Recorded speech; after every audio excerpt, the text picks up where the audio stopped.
আমার নবীর শান কত, মান কত, নবীজির দামটা কত আল্লাহ রাব্বুল আলামিন এই পৃথিবীতে তারপরেই যাকে স্থান দিয়েছেন তিনি হচ্ছেন মুহাম্মদ সাল্লাল্লাহু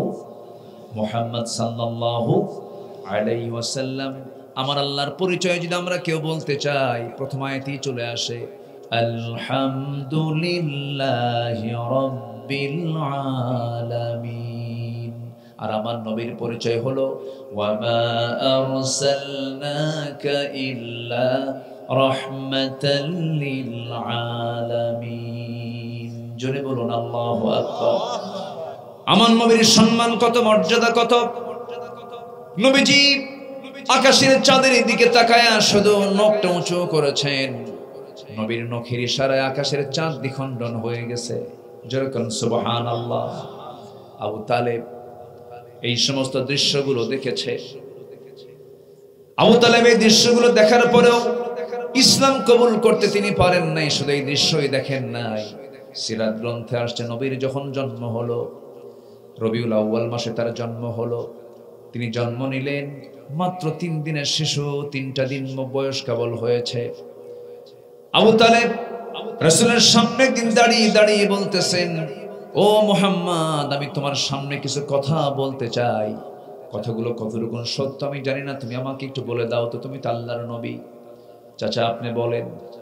এবার আবু তালেব বলতেছেন, ভাতিজা মুহাম্মদ, তুমি যখন জন্ম নিলে 3 দিন 3 রাত মাত্র তোমার বয়স।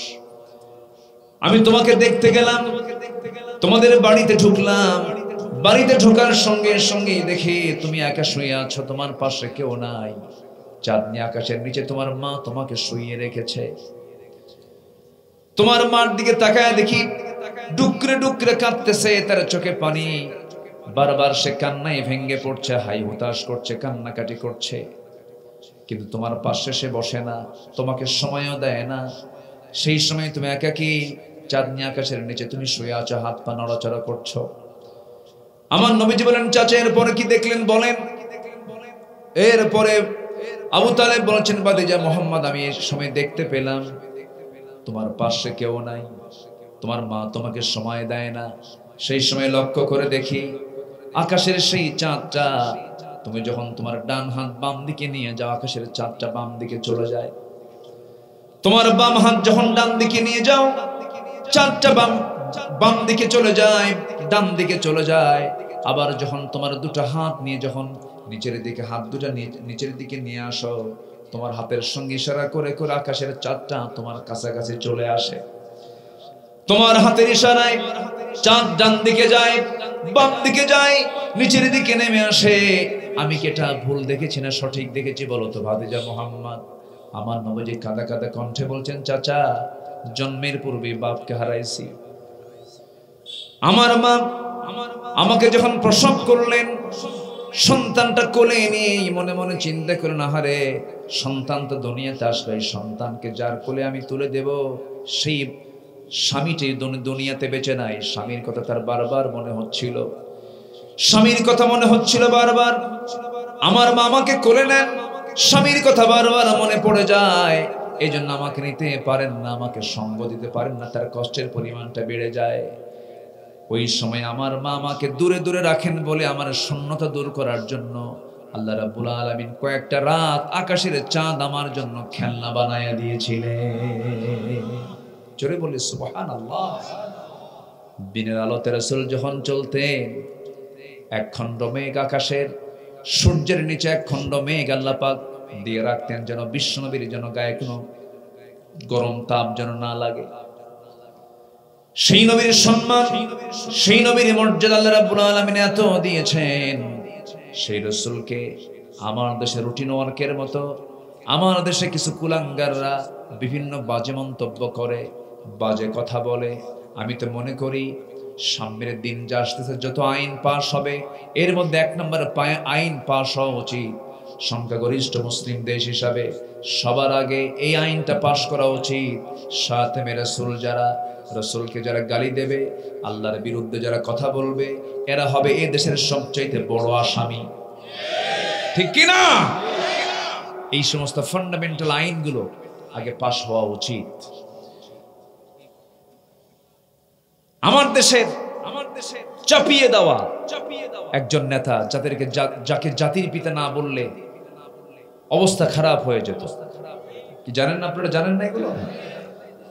সেই বঙ্গবন্ধুর নামকে নিয়ে যদি কেউ কটূক্তি করত, এরকম রেকর্ড আছে, বছরের পরে বছর জেল খাটতে হয়েছে। সাধারণ নেতাকে গালি দিলে যদি জেল হয়, হাজত হয়, অবশ্যই রাসূলকে গালি দিলে পরে, আল্লাহকে গালি দিলে পরে চূড়ান্ত শাস্তি নিশ্চিত আমার দেশে করা হোক, এমন আইন আসার দরকার আছে না নাই? এগুলো কুফর, পথভ্রষ্টতার 10টা কারণ। 1 নম্বর চলতেছে হলো কুফর। আমরা কুফরের দিকে যাব না।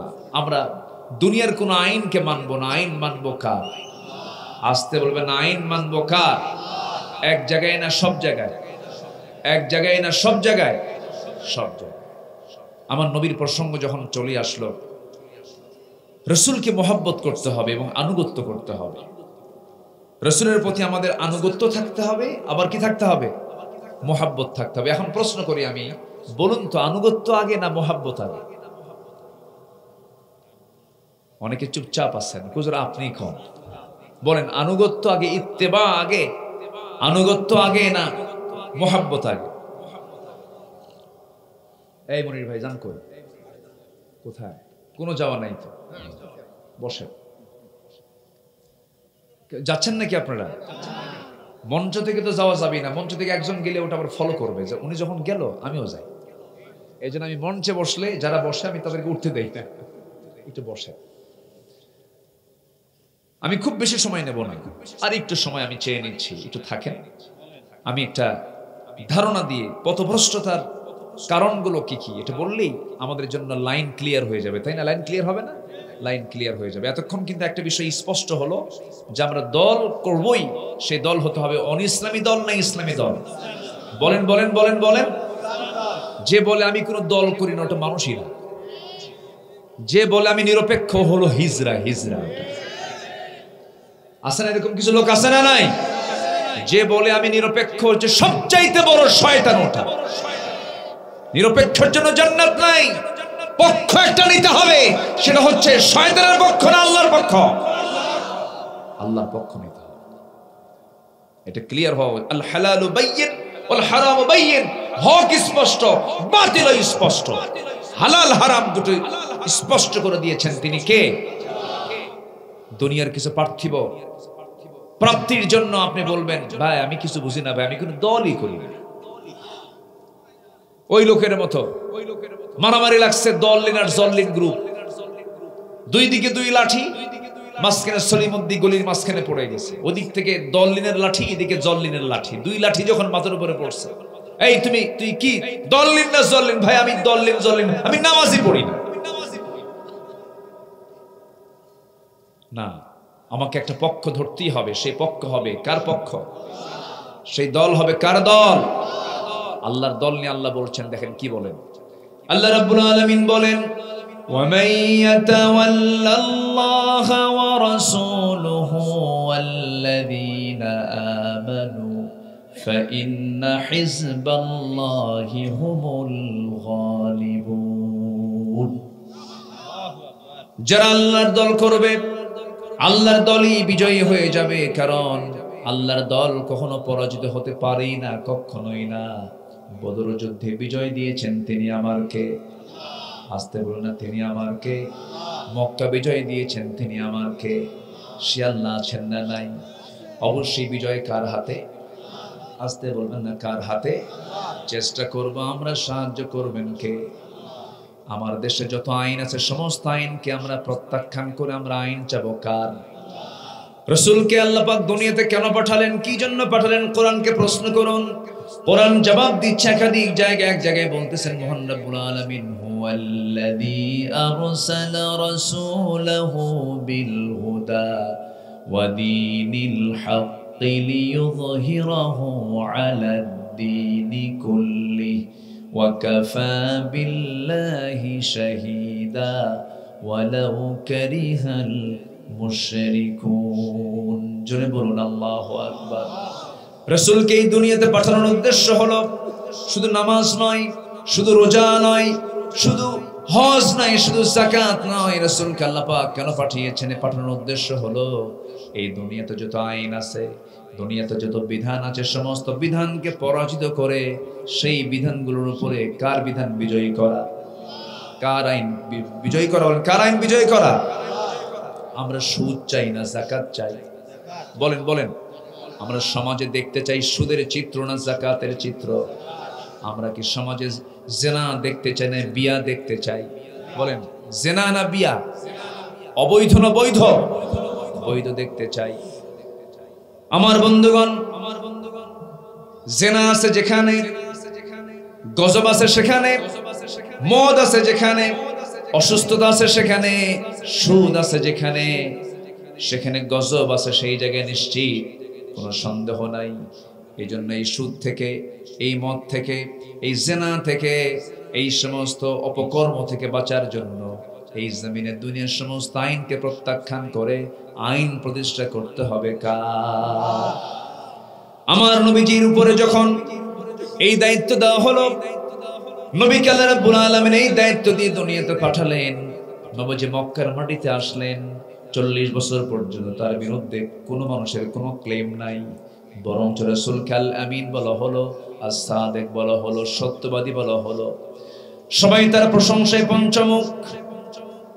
অনেক ভালো মানুষ, সত্যবাদী মানুষ, আমানতদার মানুষ, কোনো ক্লেম ছিল না। কিন্তু যখন তিনি নবুয়ত পেলেন, জাবালে নূর থেকে যখন কোরআনটা তার কাছে নাজিল হয়ে গেল, এই কোরআন নামক কিতাব নিয়ে যখন তিনি চলে আসলেন জাবালে নূর থেকে, যখন তিনি বললেন লা ইলাহা ইল্লাল্লাহু মুহাম্মাদুর রাসূলুল্লাহ, সবাই বলুন আশহাদু আল্লা ইলাহা ইল্লাল্লাহু ওয়াহদাহু লা শারীকা লাহু ওয়া আশহাদু আন্না মুহাম্মাদান আবদুহু ওয়া রাসূলুহু। যখন তিনি এই কালেমা নিয়ে যখন তিনি চলে আসলেন, ওই আবু লাহাব খেপে গেল, উতবা সাইবা খেপে গেল, সবাই ক্ষিপ্রতা নিয়ে তার সামনে দাঁড়ায় গেল। কিন্তু নবীজি কি তার পথ থেকে এক চুল পরিমাণ নড়াতে পারলো না। নবীজির দাওয়াত অনড়ভাবে তিনি দাওয়া শুরু করে দিলেন। সবার কম বেশি ইতিহাসগুলো জানা আছে। আমার নবীজি সেই জাবেলে নূর থেকে নূরটা নিয়ে আসলেন, আলোটা নিয়ে আসলেন। সেই প্রথম দাওয়াতটা তিনি দিয়েছেন বাইরের মানুষকে না ভিতরের মানুষকে? বলেন, ভিতরের মানুষকে আগে দিয়েছেন। ইনডোরে কালিমার দাওয়াত দিলেন। স্ত্রীর সামনে দাঁড়ায় গেল। স্ত্রীর সামনে তিনি দাঁড়ায় বলছেন, স্ত্রী আমার, 15টা বছর ধরে দাম্পত্যময় জীবন চালালাম। এতদিন তোমার সঙ্গে আমার পরিচয় ছিল, আমি তোমার স্বামী, তুমি আমার স্ত্রী। কিন্তু আজকে আমি তোমাকে একটা নতুন পরিচয় শোনাবো। কি পরিচয় শোনাবেন আমার স্বামী? বলেন। তিনি বলছেন, শোনো, আমি কিন্তু সাধারণ কোনো মানুষদের কাতারের মানুষ নই। আল্লাহ পাক আমাকে বিশেষ মর্যাদা দান করেছেন। আপনি কি? আপনার পরিচয় কি? সঙ্গে সঙ্গে তিনি বলছেন, একজন ফেরেশতা আমার কাছে এসেছিলেন, যে ফেরেশতা আগের সমস্ত পয়গম্বরদের কাছে এসেছেন। সেই জিবরাইল আমার কাছে ওহী নিয়ে এসেছেন, আমার কাছে ওহী নাজিল হয়েছে, কোরআন নামক কিতাবটা নাজিল হয়েছে, আমি আল্লাহর নবী। সঙ্গে সঙ্গে খাদিজা রাসূলের দিকে তাকায়া হাতের সঙ্গে হাত লাগায় দিয়ে বলছেন, আমার স্বামী গো, এই 15টা বছর ধরে আমি আপনাকে ভিতর থেকে দেখেছি, বাহির থেকে দেখেছি, কথায় দেখেছি, কাজে দেখেছি, সবকিছুতে আমি পরখ করে দেখেছি। সাধারণ কোনো মানুষের চরিত্র এমনটা হতে পারে না। আপনি যে আল্লাহর নবী হবেন কেউ না বিশ্বাস করলে আমি আপনার স্ত্রী, আমি আপনাকে সাক্ষী দিচ্ছি আপনি আল্লাহর নবী। জোরে বলুন সুবহানাল্লাহ, জোরে বলুন সুবহানাল্লাহ। বলুন তো, বাইরের লোকের কাছে বেশি ভালো হওয়া সহজ না ভিতরের মানুষের কাছে বেশি ভালো হওয়া সহজ? বলেন বলেন বলেন। বাহিরে সব বোঝে যে এটা বুজুর্গ মানুষ, কিন্তু বউ বোঝে এটা কয় নাম্বার লুচ্চা। কি কথা বোঝেন না? বউ বোঝে ওর চরিত্র কেমন আগে। এই জন্য রাসূল বলেছেন, বাহিরের কাছে যতটুকু তুমি ভালো হবে তার চাইতে বেশি ভালো হওয়া দরকার তোমার নিজের লোকদের কাছে। যে ব্যক্তি তার স্ত্রীর কাছে ভালো, সেই বান্দা আল্লাহর কাছে ভালো। যে নারী তার স্বামীর কাছে ভালো, সেই বান্দি আমার আল্লাহর কাছে ভালো। জোরে বলুন সুবহানাল্লাহ। আমার নবীজি স্ত্রীর কাছ থেকে সার্টিফিকেট পেয়ে গেলেন। স্ত্রী হাত টাকা দিয়ে কালিমার ঘোষণা দিয়ে দিলেন। নবীজির দিলটা ভরে গেল, ঘরটা তো আলোকিত হলো। রাসূল কিছুটা সান্ত্বনা পেলেন, বউটাকে জড়িয়ে ধরে বলছেন, আমার স্ত্রী খাদিজা, আমি আল্লাহর নবী খুব খুশি হয়ে গেছেন। সঙ্গে সঙ্গে বলছেন, আমার স্বামীকে চলেন আমার চাচাতো ভাইয়ের কাছে যাই। চাচাতো ভাইয়ের কাছে ওরাকা বিন নওফলের কাছে যাওয়া হলো, সমস্ত ঘটনা খুলে বলা হলো। ওরাকা বিন নওফল বললেন, আহারে এই তো আল্লাহর নবী, কোনো সন্দেহ নাই, আমি যদি বেঁচে থাকতাম, আমি তার সহযোগিতায় থাকতাম, আমি তো বাঁচব না, আমি তো দুনিয়া থেকে বিদায় হয়ে যাব। আমার নবীজি নবুয়তের এই প্রমাণ নিয়ে, নবুয়তের সত্যতা নিয়ে কালিমার দাওয়াত দিতে গেলেন কোরআনটি হাতে নিয়ে। চিরদিনের বন্ধু, বাল্যদিনের বন্ধু আবু বকরকে বলছেন, আবু বকর, আমি আল্লাহর নবী, তোমার কি বিশ্বাস হয় নাকি? সাইয়েদনা আবু বকর রাদিয়াল্লাহু তাআলা আনহু চোখের পানি মুছতে মুছতে বলছেন, আমার বন্ধুরে, একটা দিন যার মুখ থেকে অযাচিত কোনো কথা বলতে শুনলাম না, একটা মিথ্যা কথা বলতে শুনলাম না, যার কথার দ্বারা কাজের দ্বারা কোনো কষ্ট কোনোদিন পেলাম না, তুমি যে আল্লাহর নবী হবে কোনো সন্দেহ না, আমাকে তুমি কালেমা পড়ায় দাও। আমার নবীজি যে রাত্রে ইসরা করেছিলেন, মক্কা থেকে তিনি বাইতুল আকসা পর্যন্ত গিয়েছিলেন, মসজিদ হারাম থেকে মসজিদ আকসায় গিয়েছিলেন, মেরাজ করেছিলেন, আর শাহিন সফর করে এসেছেন, জান্নাত দেখেছেন, জাহান্নাম দেখেছেন। মাত্র দুনিয়ার 29 সেকেন্ড টাইমের ভিতরেই তার সব কিছু হয়ে গিয়েছিল। ওই সময়, ওই যুগে, যে যুগে কোনো বিমান ছিল না, কোনো দ্রুতগামী কোনো যানবাহন ছিল না, সেই যুগে মেরাজ শেষে আমার নবীজি মক্কায় যখন আসলেন, পরের দিন সকালবেলা আমার নবীজি বলছেন, আবু বকর, গত রাত্রে আমি ইসরা করেছি, বাইতুল আকসা গিয়েছিলাম, আর শাহিন, জান্নাত জাহান্নাম সব দেখা হয়ে গেছে, আমি যে মেরাজ করেছি তোমার কি বিশ্বাস হয় নাকি? সাইয়েদনা আবু বকর কাঁদতে কাঁদতে বলছেন, সাদ্দাকতা ইয়া রাসূলুল্লাহ, সাদ্দাকতা ইয়া রাসূলুল্লাহ, আপনি সত্যি বলছেন, আপনি মেরাজ করেছেন, আপনি যা বলেছেন তাই সত্য বলেছেন। সাইয়েদনা আবু বকর রাদিয়াল্লাহু তাআলা কে রাসূল বলেন, ওরে আবু বকর, আজকে থেকে তোমার নাম সিদ্দিক। আল্লাহু আকবার। আজকে থেকে তোমার নাম সিদ্দিক। কি অবিচল বিশ্বাস সাহাবীদের ভিতরে ছিল নবীর প্রতি, সবিচল আস্থা বিশ্বাস আনতে হবে আমাদের মাঝেও। আল্লাহ যা বলে দিয়েছেন কোনো কন্ডিশন করা যাবে না, আল্লাহ যে হুকুম দিয়েছেন কোনো প্রশ্ন তোলা যাবে না, প্রশ্ন করলেই কুফরি, প্রশ্ন করলেই কি কুফরি। পথভ্রষ্টতার কারণ হলো মোট 10টা, 1 নম্বর কারণ হলো কুফরি করা। আল্লাহ তাআলা সূরাতুল ফাতিহা দিয়েছেন। সূরাতুল ফাতিহাটা টোটালি দোয়া, দোয়ার শেষ অংশে আছে, শেষ শব্দটা হলো ওয়ালাদ-দাল্লিন। কি আসছে বলেন তো? গায়রিল মাগদুবি আলাইহিম ওয়ালাদ-দাল্লিন। আল্লাহ, যে পথে চিরভ্রান্তি, সে পথ থেকে আমাকে বাঁচাও, পথভ্রষ্টতা থেকে তুমি আল্লাহ আমাকে রেহাই দাও, আমাকে বাঁচাও। সিরাতাল্লাযীনা আন'আমতা আলাইহিম, সেই পথে নাও যে পথে তোমার নিয়ামত আছে, সেই পথে আমাদেরকে কবুল করে। এই দোয়াটা আমরা প্রতিটি রাকাতে, প্রতিটি ওয়াক্তে, প্রত্যেক সালাতে আমরা এই দোয়া বাদ পড়ে না আছে, লা সালাতা ইল্লা বিফাতিহাতিল কিতাব, এই দোয়াটা পড়তেই হয়। আমরা পড়ি, সূরা ফাতিহা পড়লি এটা চলে আসে। এই যে আল্লাহ তুমি পথভ্রষ্টতা থেকে আমাকে বাঁচাও, এই দোয়াটা করেই যদি সেই পথভ্রষ্টের দিকে, যদি ভ্রষ্ট পথের দিকে যদি চলে যায়, আমার নামাজের দোয়ার সাথে কি আমার কাজের কোনো মিল থাকলো? আজকে আমি যেখান থেকে তেলাওয়াত করেছি, সেই তেলাওয়াতকৃত আয়াতকে সামনে রেখে কিছু কথা আমি বলতে চাচ্ছি। কোরআনের দৃষ্টিতে পথভ্রষ্টতার কিছু কারণ আছে। এই কারণগুলো যদি আমাদের মধ্যে থেকে যায়, নামাজ পড়ে আমি কোনো ফল পাবো না, আমি দান সাদগা করে কোনো ফল পাবো না, আমি হজ আর যাকাত দিয়ে আমি কোনো ফল পাবো না। আমি যদি রেজাল্ট পেতে চাই, আমি যদি আল্লাহর দরবারে যদি পুরস্কার পেতে চাই, তাহলে আমাকে এই পথভ্রষ্টতার পথগুলো আমাকে ছাড়তে হবে। যে পথে আমার জাহান্নাম আল্লাহ পাক আঁকিয়ে রেখেছেন, সেই পথ থেকে আমাকে দূরে থাকতে হবে। আসুন, কোরআনের দৃষ্টিতে পথভ্রষ্টতার মোটামুটি 10টা কারণ আমি আজকের আলোচনায় উপস্থাপন করতে চাচ্ছি। পথভ্রষ্টতা থেকে যদি আমরা বাঁচতে পারি, লাইন যদি ঠিক করতে পারি, তাহলে আমরা সোজা চলে যাব কোথায়? বলেন, কোথায় চলে যাব?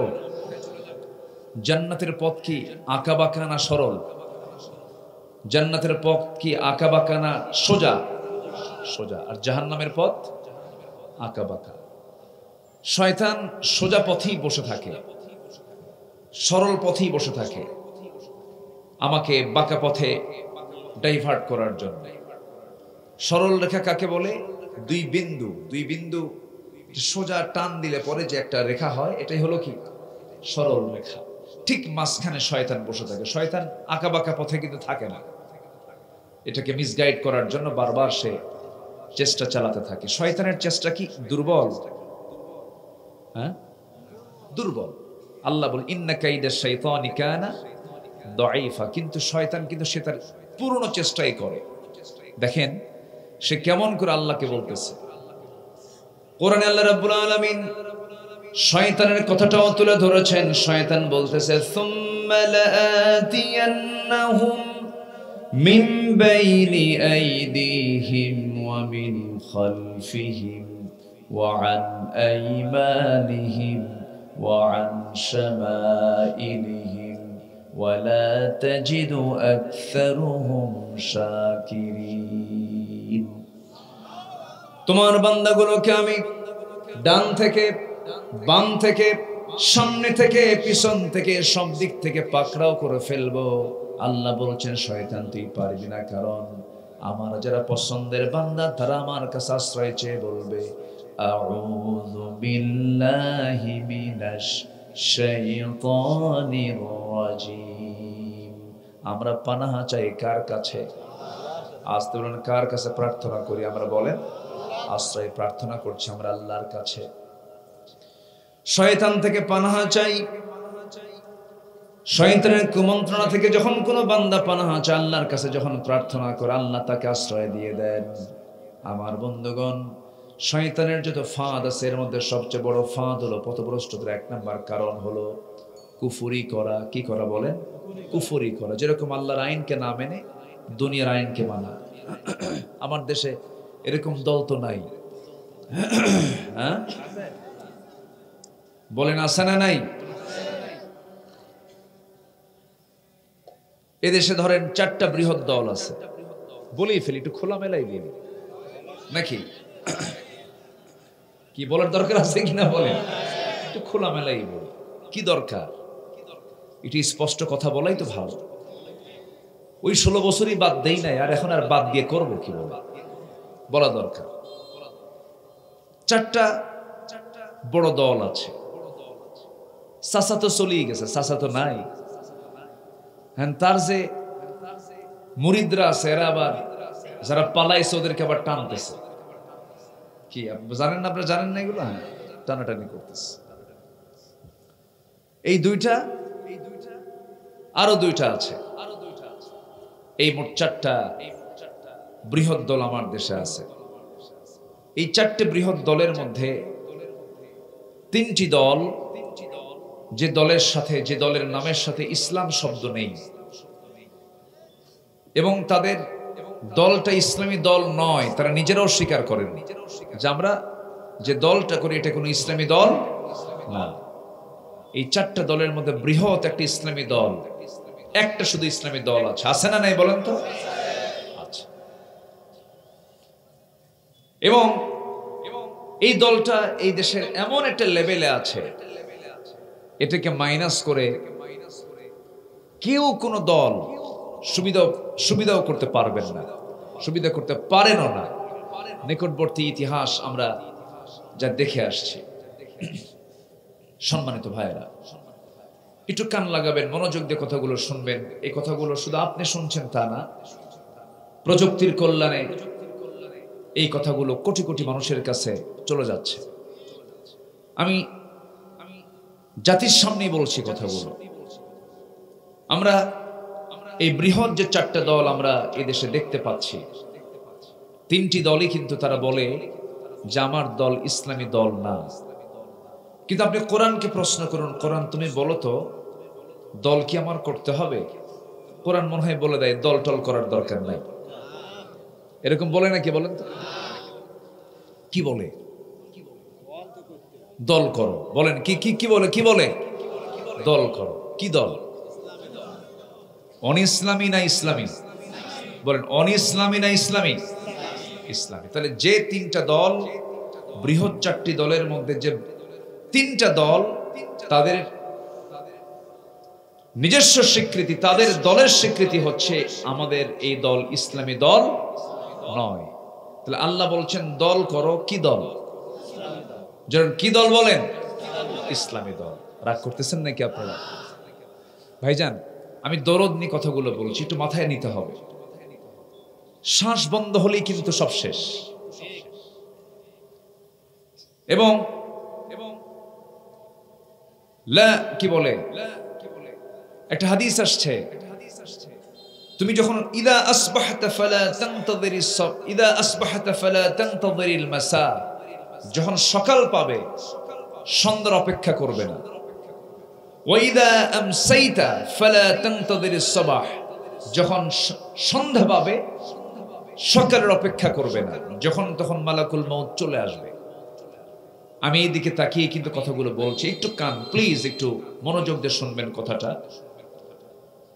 তাহলে আল্লাহ বলছেন দল করো, সে দল নিঃসন্দেহে কার দল হতে হবে বলেন তো? যেরকম কার দল হতে হবে? আল্লাহর দল। আল্লাহর দল তো ঠিক আছে, আল্লাহর দলের একটা নির্দিষ্ট নামও আছে, তাও কোরআনে আছে। বলেন সেই দলের নামটা কি বলেন? আরো জোরে, আরো জোরে। ইসলাম। ইসলাম একটা দলের নাম। ইসলাম কি? দলের নাম। তাহলে যারা দল করেন কিন্তু ইসলামী দল না, আর যারা দল করেন কিন্তু ইসলামী দল, অবশ্যই তফাৎ আছে না নাই? বলেন আছে না নাই? যদি আপনি ইসলামী দল না করেন, কোরআনকে প্রশ্ন করেন, কোরআন তুমি বলে দাও, তাহলে কি হবে?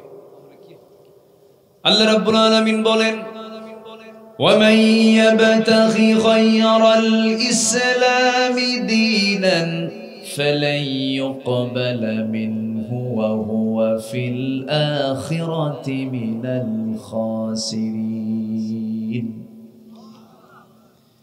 যে ব্যক্তি দল হিসাবে, জীবন বিধান হিসাবে ইসলামকে ছেড়ে দিয়া অন্য কোন দলকে গ্রহণ করবে, অন্য কোন বিধানকে মেনে নেবে, অন্য কোন আইনকে মেনে নেবে, ফালাই ইউকবাল মিনহু, আল্লাহ বলছেন আমি তার কোনো কিছুই গ্রহণ করব না, এবং সে ক্ষতিগ্রস্তদের অন্তর্ভুক্ত হয়ে যাবে। এটা কি মোল্লাদের কথা না আমার আল্লাহর কথা? আমাকে ধরতে পারবেন না, আমাকে ধরবেন কেমনে? আমাকে ধরতে গেলে কোরআনকে আগে ধরতে হবে। কোরআন বলে দিচ্ছে, একদম ক্লিয়ার কথা। আল্লাহ রাব্বুল আলামিন আরেক জায়গায় বলছেন, আফা গায়রা দীনিল্লাহি ইয়াবগুন ওয়া লাহু আসলামা মান ফিস সামাওয়াতি ওয়াল আরদি তাওআন ওয়া কারহা। মানুষ কেমন করে দ্বীন হিসাবে, জীবন বিধান হিসাবে, তন্ত্র মন্ত্র হিসাবে, দল হিসাবে ইসলামকে ছেড়ে দিয়ে অন্য কোন দলের দিকে কেমন করে যায়, অথচ আসমান জমিনে যত কিছু আছে সকল সৃষ্টিগুলো ইচ্ছাই হোক অনিচ্ছাই হোক সব সারেন্ডার করছে কার কাছে? সব মখলুক ইসলাম মানে, সব মখলুক কি মানে? ইসলাম মানে, আল্লাহকে মানে। ওয়ালাহু আসলামা মান ফিস সামাওয়াতি ওয়াল আরদ তাওআন ওয়া কারহা। পাখিদের ভাষা আমরা বুঝি না, প্রাণীর ভাষা আমরা বুঝি না, কিন্তু তারা যে কিচিরমিচির যে আওয়াজটা করে, সেই কিচিরমিচির আওয়াজের ভিতরে আমরা যদিও বুঝি না তাদের কথাগুলো কি বলতেছে, কিন্তু তাদের মুখে, ওদের পারস্পরিক যত কথা আছে তার চাইতে তাদের মুখে বেশি বের হয় লা ইলাহা ইল্লাল্লাহ, লা ইলাহা ইল্লাল্লাহ, লা ইলাহা ইল্লাল্লাহ মুহাম্মাদুর রাসূলুল্লাহ সাল্লাল্লাহু আলাইহি ওয়াসাল্লাম। ওয়ালাকিন লা তাফকাহুনা তাসবিহাহুম, তাদের তাসবিহ ভাষা তোমরা বুঝো না, কিন্তু তারা ঠিকই আল্লাহর তাসবিহ প্রকাশ করে, আল্লাহর জিকির তারা করে। সম্মানিত ভাইয়েরা, তাহলে যারা ইসলামী দল করবে না যারা আল্লাহর আইন চাবে না, এটা একটা কুফরি। এটা কি বলেন তো? কুফরি। আপনি এদেরকে যতই বলেন, যতই জোরভাবে বলেন না কেন, কোনো লাভ না। বললেও যা, না বললেও তাই। সতর্ক করলেও যা, না করলেও তাই। এটাও কি আমার কথা না আল্লাহর কথা? দেখেন আল্লাহ কি সুন্দর করে সূরা বাকারার 6 নম্বর আয়াতে বলছে। আল্লাহ রাব্বুল আলামিন বলেন, ইন্নাল্লাযীনা কাফারু সাওয়াউন আলাইহিম আআনযারতাহুম আম লাম তুনযিরহুম লা ইউমিনুন খাতামাল্লাহু আলা কুলুবিহিম ওয়া আলা সাম'ইহিম وعلى أبصارهم غشاوة ولهم عذاب عظيم জোরে বলুন আল্লাহু আকবার। আমি যে আয়াতগুলো বলছি, কষ্ট পাচ্ছেন নাকি আপনারা? আয়াত যত বেশি হবে বরকত তত বেশি হবে। কোথাও কোনো আলোচনায় যখন যাবেন, হাতের কড়াগুলো গুনবেন যে আজকের আলোচনায় কতগুলো আয়াত বললেন। যদি দেখেন তার কথার চাইতে আলোচনার ভিতরে আয়াতের পরিমাণটা বেশি, ওই মাহফিলটা বেশি বরকতে ভরা। এটা মাথায় রাখবেন। কেন বললাম? আমার দেশে আলোচনার মধ্যেও কিছু ভাইরাস ঢুকছে। কি ঢুকছে বলেন? ভাইরাস। খুব মুশকিল। আয়াত নাই, হাদিস নাই, রেফারেন্স নাই, দলিল নাই, অথেন্টিক নাই, শুধু চিল্লা হয় অনেক জায়গায়। আবার কিছু কিছু জায়গায় খুব হাসাহাসি হয়। কিন্তু না, আপনি কি জানেন সবচেয়ে শ্রেষ্ঠ কথা কার কথা? আল্লাহর কথা। আল্লাহর কথাটা কি বাংলায় না আরবিতে? কোথায় আছে কথাগুলো? কোথায়? কোরআনে। কোরআন থেকে যত আলোচনা শুনবেন, শুধু খুঁজবেন যে আয়াত কি পরিমাণ তেলাওয়াত হলো। এটাই হলো বরকত। বলি আলহামদুলিল্লাহ। তাহলে আল্লাহ তাআলা বলছেন, যারা কুফরি করে এদের কাছে আপনি সতর্ক করেন আর নাই করেন সমান। এরা ঈমান আনবে না। আমার দেশে বহু লোক আছে নামাজ পড়ে, রোজা রাখে, তুমি যেটাই বলো দল আমি তোমারটা করতে পারবো না। আল্লাহর দল আমার পক্ষে করা সম্ভব না ভাই। আমার বাপ করে গেছে, আমার বাপও চোর, আমিও চোর। বলেন আছে না নাই? আল্লাহ বলছেন ও চেঞ্জ হবেও না। আল্লাহ নিজে বলে দিচ্ছেন, খাতামাল্লাহু আলা কুলুবিহিম ওয়া আলা সাম'ইহিম ওয়া আলা আবসারিহিম গিশাওয়া। আল্লাহ তাদের অন্তঃকরণ শ্রবণ শক্তির উপরে, দৃষ্টি শক্তির উপরে মোহরাঙ্কিত করে দিয়েছেন, মোহর মেরে দিয়েছেন, কোনো কাম হবে না।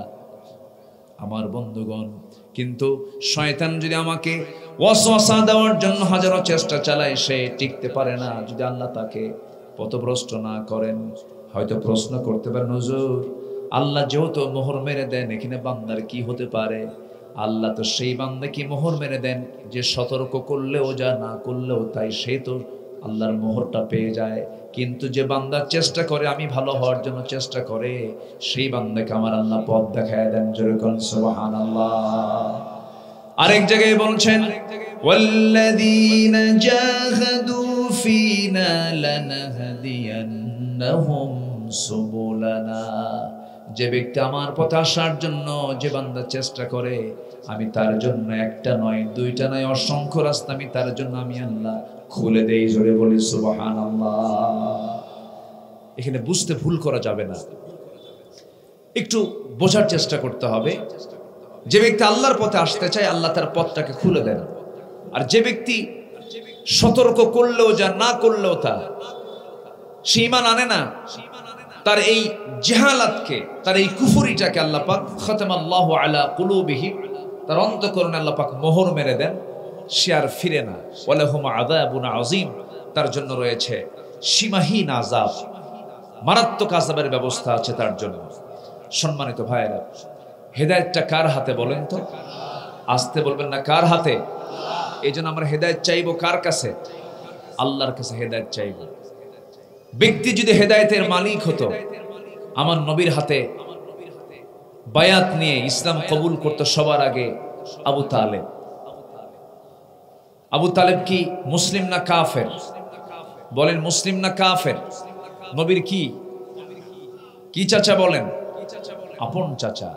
আবু তালেব এবং আব্দুল্লাহ এক মায়ের পেটের হচ্ছে আবু তালেব এবং আব্দুল্লাহ। আবু লাহাব ছিল ভিন্ন মায়ের পেটে। সিরাত গ্রন্থে এমনই পাওয়া যায়, বাপ এক, আব্দুল মুত্তালিব ঠিক আছে, কিন্তু আবু লাহাবটা ছিল হলো ভিন্ন মায়ের, অন্য মায়ের। আবু তালেবও কাফের, আবু লাহাবও কাফের। কিন্তু আবু তালেবের ভূমিকা আর আবু লাহাবের ভূমিকা কি একরকম ছিল? না। আবু তালেবের নামে কোনো গজবের আয়াত আছে? না। কিন্তু আবু লাহাবের নামে, আসতে বলবেন না, আছে না নাই? আচ্ছা, গজবের সূরা পর্যন্ত নাজিল হয়েছে। কেন জানেন? শুধুমাত্র বেয়াদবি করার কারণে, রাসূলের অসম্মান করার কারণে আল্লাহ পাক পরিপূর্ণ একটা সূরা নাজিল করে গোটা বিশ্ববাসীকে জানায় দিচ্ছেন, আমার হাবিবকে কেউ যদি বেইজ্জত করতে চায় আমি আল্লাহ সহ্য করতে পারি না।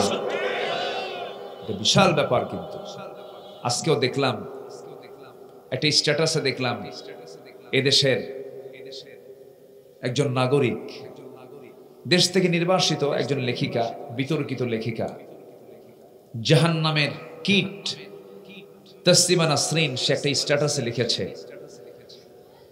আমার নবীর বিরুদ্ধে একটা শব্দ চয়ন করেছে। সে শব্দ চয়ন হলো, নারী পুরুষ একসাথে নামাজ পড়তে পারবে না। তো কিছু কিছু পরিবেশে, যেরকম মক্কায় আপনি যদি হজ করতে যান, ওমরা করতে যান, মাতাফে নামাজের সময় হয়ে গেছে, সেই সময় কিন্তু নারী এবং পুরুষ কিন্তু একসাথে নামাজ পড়তে বাধ্য হয়, যারা হাজি দেখেছেন। তো এরকম একটা ছবি সে কাটিং করে বলতেছে যে এখানে তো মুহাম্মাদের নীতি অনুসরণ হলো না, কারণ মুহাম্মদ মহিলার নিতম্বের দিকে তাকালেই সে উত্তেজিত হয়ে যেত। কত বড় মারাত্মক কথা!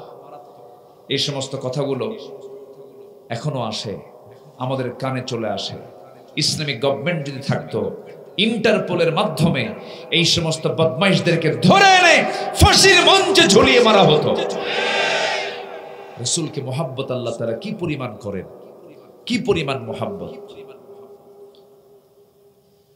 আমরা নাম ধরে যখন কথা বলতে যাই, তখন আমাদেরকে বলা হয়, এই তো 16 বছর বলছে, আমাদেরকে বলতে দেয়নি তো। মঞ্চে উঠলেই আমাদেরকে কথা থামিয়ে দেওয়ার চেষ্টা করা হতো। ডান পাশে বাম পাশে কিরামন কাতিবিন বসে রাখতো, প্রশাসনকে হ্যালো হ্যালো করত, কত যে চাপ দিত, কত যে জিম্মি করে রেখেছিল এই সমস্ত মাহফিলগুলো। আজ তারা কোথায়? শিক্ষা নাও, শিক্ষা নিয়ে সামনে এগিয়ে চলো, হেদায়েতের পথে আসো। আমরা প্রতিশোধ পরায়ণ নই, রাসূল আমাদের প্রতিশোধ পরায়ণ হতে বলেননি। আমরা ক্ষমা করতে জানি, কিন্তু ইসলামের বিরুদ্ধে কথা বললে জিহ্বা টেনে ছিঁড়বো আমরা। এই ক্ষেত্রে কোনো আপোষ করা যাবে। সম্মানিত ভাইয়েরা, আবু লাহাব রাসূলকে প্রকাশ্যে গালি দিল। আল্লাহ পাক আবু লাহাবের নামে নিজে আল্লাহ পাক গালি দিলেন। আল্লাহু আকবার বলে। যদি কেউ বলে ওয়াজের মধ্যে ব্যক্তির নাম আসে কেন, কোরআনের মধ্যে আবু লাহাবের নাম আসে কেন? কথা ঠিক কিনা বলেন? অনেকে বলে না, মাহফিলের মধ্যে আবার হাসিনার নাম আসবে কেন, মাহফিলের মধ্যে অমুক নেতার নাম আসবে, মাহফিলের কোরআনের মধ্যে আবু লাহাবের নাম কেন আসে? কথা ক্লিয়ার? কথা ক্লিয়ার কিনা বলেন? হ্যাঁ, আবু লাহাবের নাম আসছে, ফেরাউনের নাম আসছে, হামানের নামও আসছে। কাম সারছে। ও আচ্ছা, আমি বুঝতে পারছি। আল্লাহ রাব্বুল আলামিন আবু লাহাবের শানে বলে ফেললেন, আবু লাহাব, তুই আমার রাসূলকে গালি দিলি, আমি তোর ব্যাপারে আয়াত নাযিল করে গোটা পৃথিবীর সমস্ত কাফের মুরতাদদেরকে জানায় দিচ্ছি, আমি আল্লাহ সহ্য করতে পারি না রাসূলকে গালি দিলে পরে। আল্লাহ উল্টা গালি দিয়ে বললেন, তাব্বাত ইয়াদা আবি লাহাবি ওয়া তাব্বা মা আগনা আনহু মালুহু ওয়া মা কাসাব সায়াসলা নারান যাতা লাহাবি ওয়া ইমরাআতুহু হাম্মালাতাল হাতাব ফি জিদিহা হাবলুম মিন মাসাদ। জোরে বলি আল্লাহু আকবার। ধ্বংস হোক আবু লাহাবের দুইটা হাত, যা সে কামাই করেছে তাও ধ্বংস হয়ে যাক। ধ্বংস হোক আবু লাহাবের বউ সহ। দেখছেন আল্লাহর রাগ দেখে, কি সহ? বউ ধ্বংস হয়ে যাক। বউটা ওয়ামরাআতুহু কেন আসছে জানেন? তার স্ত্রীর নামটা এই জন্য আসছে কারণ জামিলা করত কি, আমার নবীজির ঘর আবু লাহাবের ঘর ছিল পাশাপাশি, আমার নবীর বাবার আব্দুল্লাহর পৈতৃক সম্পত্তি তার ঘর ছিল ওইদিকে, আবু লাহাবের চাচা তারও ঘর ছিল পাশাপাশি, ঘর বাড়ি ছিল। আবু লাহাবের স্ত্রী প্রত্যেকটা দিন সে তার ঘরের ছাদের উপরে উঠত, বাড়ির ভিতরে সমস্ত ময়লা আবর্জনাগুলো একটা পাত্রে তুলে, সমস্ত ময়লাগুলো একটা পাত্রের মধ্যে তুলে নিয়ে ছাদে উঠে আম্মাজান খাদিজা যখন উঠানে দাঁড়াতেন তার মাথার উপরে সেই ময়লা আবর্জনাগুলো ফেলে দিত। এইরকম করে নির্যাতন করত, অত্যাচার করত। একটা দিনের জন্য আম্মাজান খাদিজা কখনো রাসূল কেমন নোটিশ করেন নাই, বলেন নাই, অভিযোগ দেন নাই। হঠাৎ করে একদিন আমার নবীজির দৃষ্টিগোচর হলো এমনটা আচরণ উম্মে জামিলা করেছে। আমার নবীজির মনে কষ্ট হলো, আহারে এমন করে আমার প্রতিবেশী কষ্ট দেয়, আমার আত্মীয় স্বজন কষ্ট দেয়। খাদিজা তুমি তো আমাকে একটা দিনের জন্য বললে না, আমাকে তো বহুদিন তোমার সঙ্গে এমন আচরণ করার পর তুমি আমাকে একটা দিন বললে না কেন? আম্মাজান খাদিজা বলেন, ইয়া রাসূলুল্লাহি আপনি দিনরাত দিন কায়েমের জন্য, দিন প্রচারের জন্য ব্যস্ত হবেন, সামান্য বিষয় নিয়ে আমি আপনাকে কেন কষ্টের মধ্যে ফেলতে যাব? আমি আমার নিজের জীবনকে আপনার জন্য আমি উৎসর্গ করে দিয়েছি। জোরে কোন সুবহানাল্লাহ। আমার ভাইরা, আমার নবীর শান কত, মান কত, নবীজির দামটা কত আল্লাহ রাব্বুল আলামিন এই পৃথিবীতে তারপরেই যাকে স্থান দিয়েছেন তিনি হচ্ছেন মুহাম্মদ সাল্লাল্লাহু আলাইহি ওয়াসাল্লাম। আমার আল্লাহর পরিচয় যদি আমরা কেউ বলতে চাই, প্রথম আয়াতেই চলে আসে আলহামদুলিল্লাহি রাব্বিল আলামিন। আর আমার নবীর পরিচয় হলো ওয়ামা আরসালনাকা ইল্লা রাহমাতাল লিল আলামিন। জোরে বলুন আল্লাহু আকবার। আমার নবীর সম্মান কত, মর্যাদা কত। নবীজি আকাশের চাঁদের দিকে তাকায়া শুধু নখটা উঁচু করেছেন, নবীর নখের ইশারায় আকাশের চাঁদ দ্বিখণ্ডন হয়ে গেছে। জোরে বলুন সুবহানাল্লাহ। আবু তালেব এই সমস্ত দৃশ্যগুলো দেখেছে।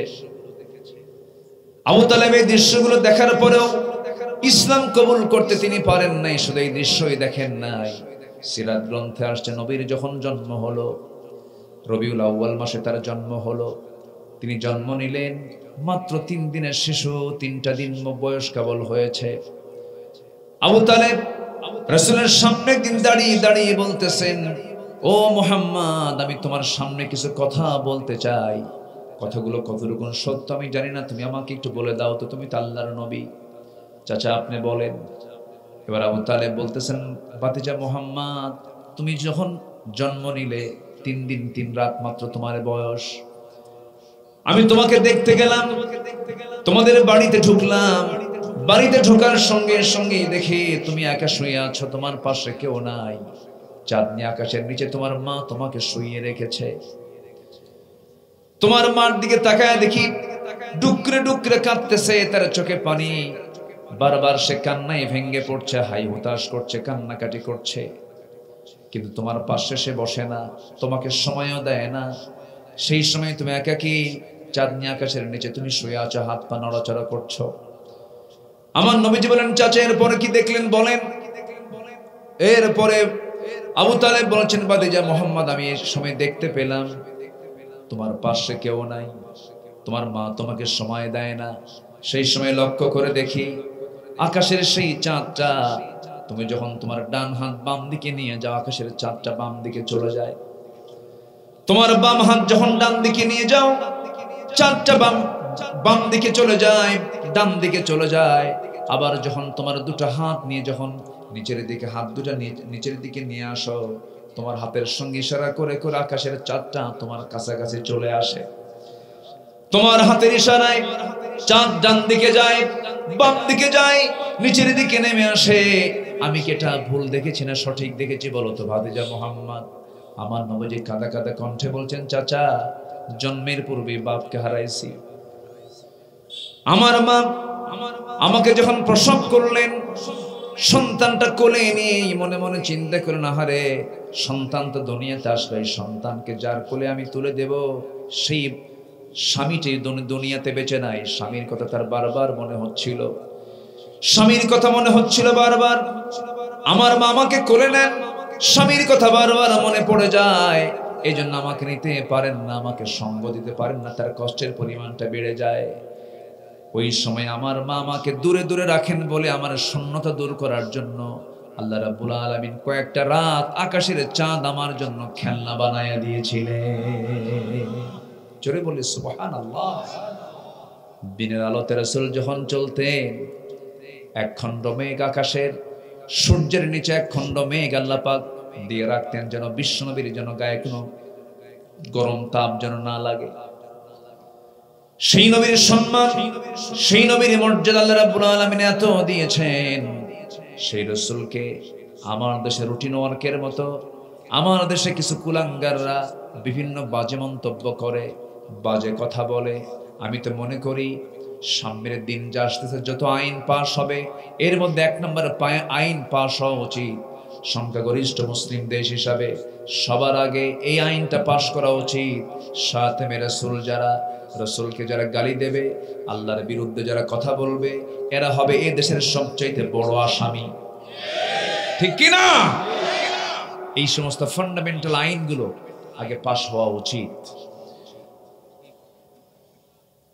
আমার দেশের চাপিয়ে দেওয়া একজন নেতা, যাকে জাতির পিতা না বললে অবস্থা খারাপ হয়ে যেত, কি জানেন না আপনারা? জানেন না এগুলো?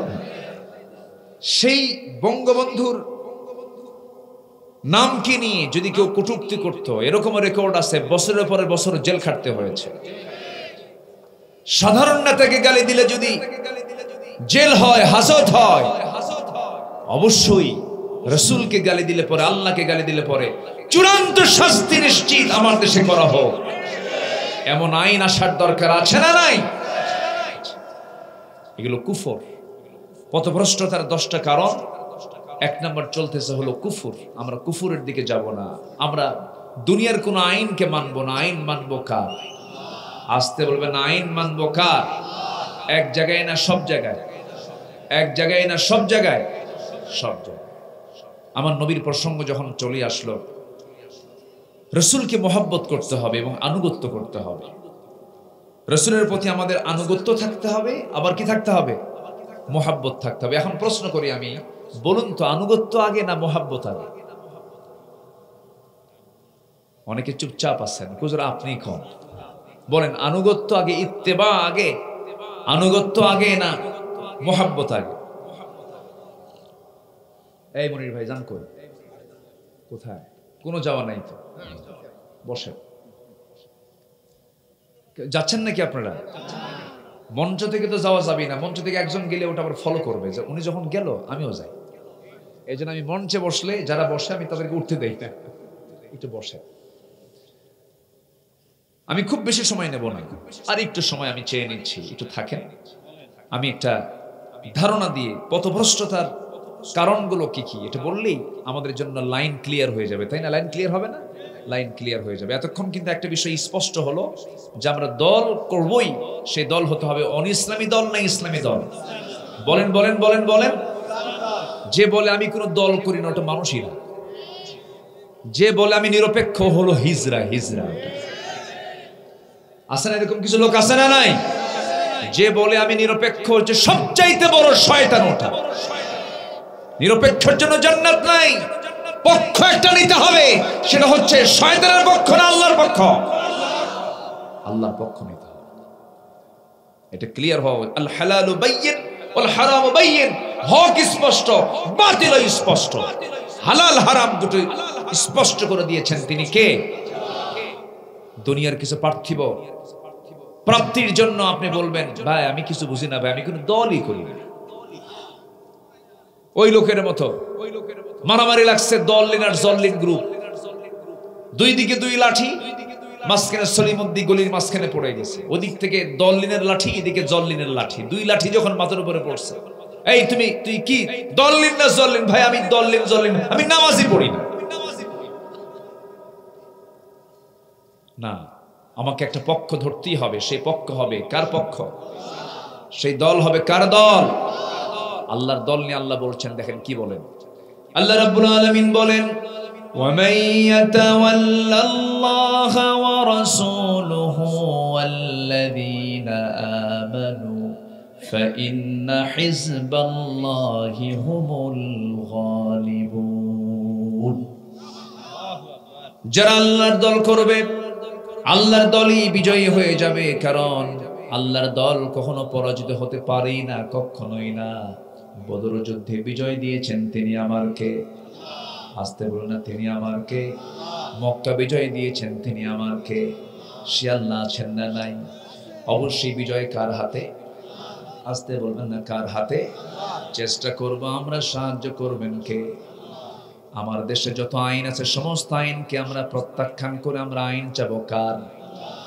রাসূলকে আল্লাহ পাক দুনিয়াতে কেন পাঠালেন, কি জন্য পাঠালেন? কোরআনকে প্রশ্ন করুন, কোরআন জবাব দিচ্ছে একাধিক জায়গায়। এক জায়গায় বলতেছেন মহান রব্বুল আলামিন, হুয়াল্লাযী আরসালা রাসূলাহু বিল হুদা ওয়া দীনিল হাক্কি লিইয়ুযহিরাহু আলাদ দীনি কুল্লিহি ওয়া কাফা বিল্লাহি শাহীদা ওয়ালাউ কারিহাল মুশরিকুন। জোরে বলুন আল্লাহু আকবার।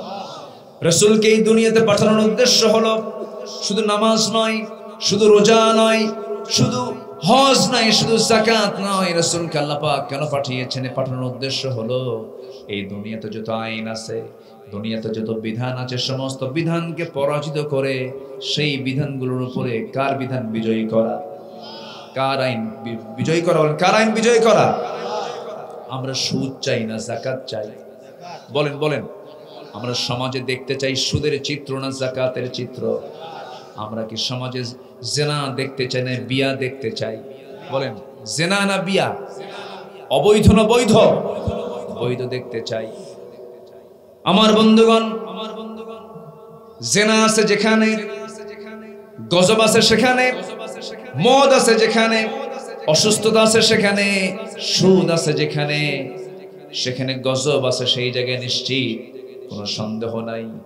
এই জন্য এই সুদ থেকে, এই মদ থেকে, এই জেনা থেকে, এই সমস্ত অপকর্ম থেকে বাঁচার জন্য এই জমিনে দুনিয়ার সমস্ত আইনকে প্রত্যাখ্যান করে আইন প্রতিষ্ঠা করতে হবে কার?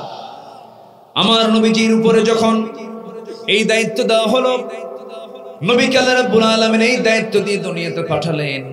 নবীজি মক্কার মাটিতে আসলেন, 40 বছর পর্যন্ত তার বিরুদ্ধে কোনো মানুষের কোনো ক্লেম নাই, বরং রাসূলকে আল আমিন বলা হলো, as-সাদিক বলা হলো, সত্যবাদী বলা হলো। সবাই তার প্রশংসায় পঞ্চমুখ।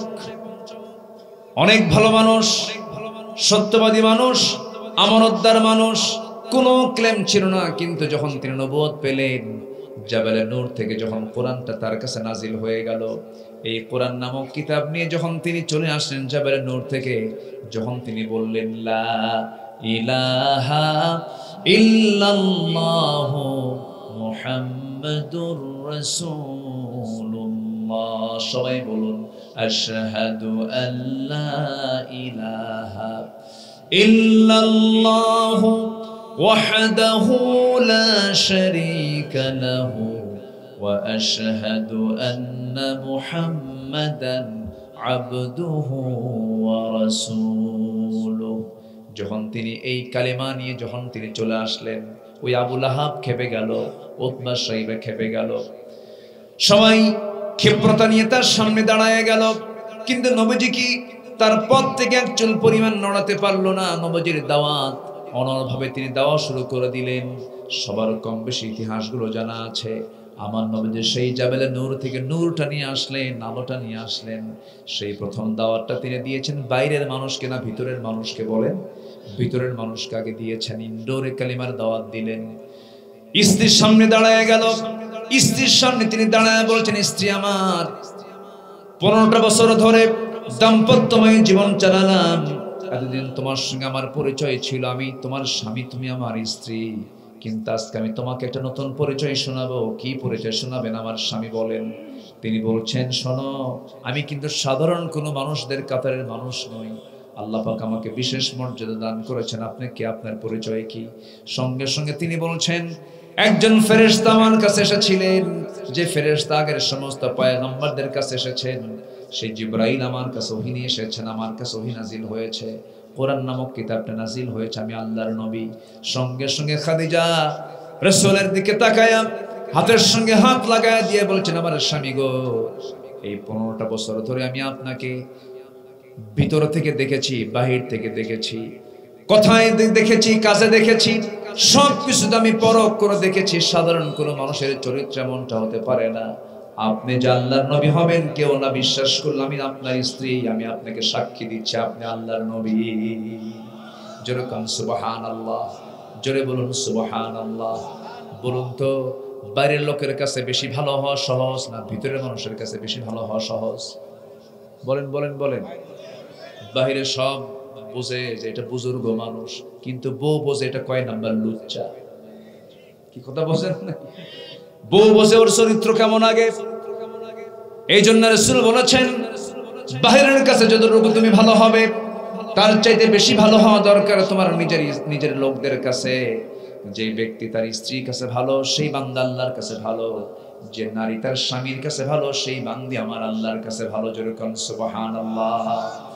আমার নবীজি স্ত্রীর কাছ থেকে সার্টিফিকেট পেয়ে গেলেন, স্ত্রী হাত টাকায় দিয়ে কালিমার ঘোষণা দিয়ে দিলেন। নবীজির দিলটা ভরে গেল, ঘরটা তো আলোকিত হলো। রাসূল কিছুটা সান্ত্বনা পেলেন, বউটাকে জড়িয়ে ধরে বলছেন, আমার স্ত্রী খাদিজা, আমি আল্লাহর নবী, খুব খুশি হয়ে গেছেন। সঙ্গে সঙ্গে বলছেন, আমার স্বামীকে চলেন আমার চাচাতো ভাইয়ের কাছে যাই। চাচাতো ভাইয়ের কাছে ওরাকা বিন নওফলের কাছে যাওয়া হলো, সমস্ত ঘটনা খুলে বলা হলো। ওরাকা বিন নওফল বললেন, আহারে, এই তো আল্লাহর নবী, কোনো সন্দেহ নাই, আমি যদি বেঁচে থাকতাম, আমি তার সহযোগিতায় থাকতাম, আমি তো বাঁচবো না, আমি তো দুনিয়া থেকে বিদায় হয়ে যাব। আমার নবীজি নবুয়তের এই প্রমাণ নিয়ে, নবুয়তের সত্যতা নিয়ে কালিমার দাওয়াত দিতে গেলেন, কোরআনটি হাতে নিয়ে। চিরদিনের বন্ধু, বাল্যদিনের বন্ধু আবু বকরকে বলছেন, আবু বকর, আমি আল্লাহর নবী, তোমার কি বিশ্বাস হয় নাকি? সাইয়েদনা আবু বকর রাদিয়াল্লাহু তাআলা আনহু চোখের পানি মুছতে মুছতে বলছেন, আমার বন্ধুরে, একটা দিন যার মুখ থেকে অযাচিত কোনো কথা বলতে শুনলাম না, একটা মিথ্যা কথা বলতে শুনলাম না, যার কথার দ্বারা কাজের দ্বারা কোনো কষ্ট কোনোদিন পেলাম না, তুমি যে আল্লাহর নবী হবে কোনো সন্দেহ না, আমাকে তুমি কালেমা পড়ায় দাও। আমার নবীজি যে রাত্রে ইসরা করেছিলেন, মক্কা থেকে তিনি বাইতুল আকসা পর্যন্ত গিয়েছিলেন, মসজিদে হারাম থেকে মসজিদ আকসায় গিয়েছিলেন, মেরাজ করেছিলেন, আর শাহিন সফর করে এসেছেন, জান্নাত দেখেছেন, জাহান্নাম দেখেছেন। মাত্র দুনিয়ার 29 সেকেন্ড টাইমের ভিতরেই তার সব কিছু হয়ে গিয়েছিল। ওই সময়ে, ওই যুগে, যে যুগে কোনো বিমান ছিল না, কোনো দ্রুতগামী কোনো যানবাহন ছিল না, সেই যুগে মেরাজ শেষে আমার নবীজি মক্কায় যখন আসলেন, পরের দিন সকালবেলা আমার নবীজি বলছেন, আবু বকর, গত রাত্রে আমি ইসরা করেছি, বাইতুল আকসা গিয়েছিলাম, আর শাহিন, জান্নাত জাহান্নাম সব দেখা হয়ে গেছে, আমি যে মেরাজ করেছি তোমার কি বিশ্বাস হয় নাকি? সাইয়েদনা আবু বকর কাঁদতে কাঁদতে বলছেন, সাদ্দাকতা ইয়া রাসূলুল্লাহ, সাদ্দাকতা ইয়া রাসূলুল্লাহ, আপনি সত্যি বলছেন, আপনি মেরাজ করেছেন, আপনি যা বলেছেন তাই সত্য বলেছেন। সাইয়েদনা আবু বকর রাদিয়াল্লাহু তাআলা কে রাসূল বলেন, ওরে আবু বকর, আজকে থেকে তোমার নাম সিদ্দিক। আল্লাহু আকবার। আজকে থেকে তোমার নাম সিদ্দিক। কি অবিচল বিশ্বাস সাহাবীদের ভিতরে ছিল নবীর প্রতি। সবিচল আস্থা বিশ্বাস আনতে হবে আমাদের মাঝেও। আল্লাহ যা বলে দিয়েছেন কোনো কন্ডিশন করা যাবে না, আল্লাহ যে হুকুম দিয়েছেন কোনো প্রশ্ন তোলা যাবে না। প্রশ্ন করলেই কুফরি, প্রশ্ন করলে কি কুফরি। পথভ্রষ্টতার কারণ হলো মোট 10টা। 1 নম্বর কারণ হলো কুফরি করা। আল্লাহ যা বলে দিয়েছেন এই কথার উপর আর কোনো কথা নাই, রাসূল যা বলে দিয়েছেন এই কথার উপর আর কোনো কথা নাই। আবু বকর মেরাজ করে আসলাম, জান্নাত দেখলাম, জাহান্নাম দেখলাম, বাইতুল আকসা দেখে আসলাম 29 সেকেন্ডে। কত সেকেন্ডে বলেন? তোমার কি বিশ্বাস হয় নাকি? কেঁদে ফেলে বলছেন সাদ্দাকতা ইয়া রাসূলুল্লাহ, হে রাসূল আপনি সত্যি দেখে আসছেন, সত্যি দেখে আসছেন, সত্যি দেখে আসছেন।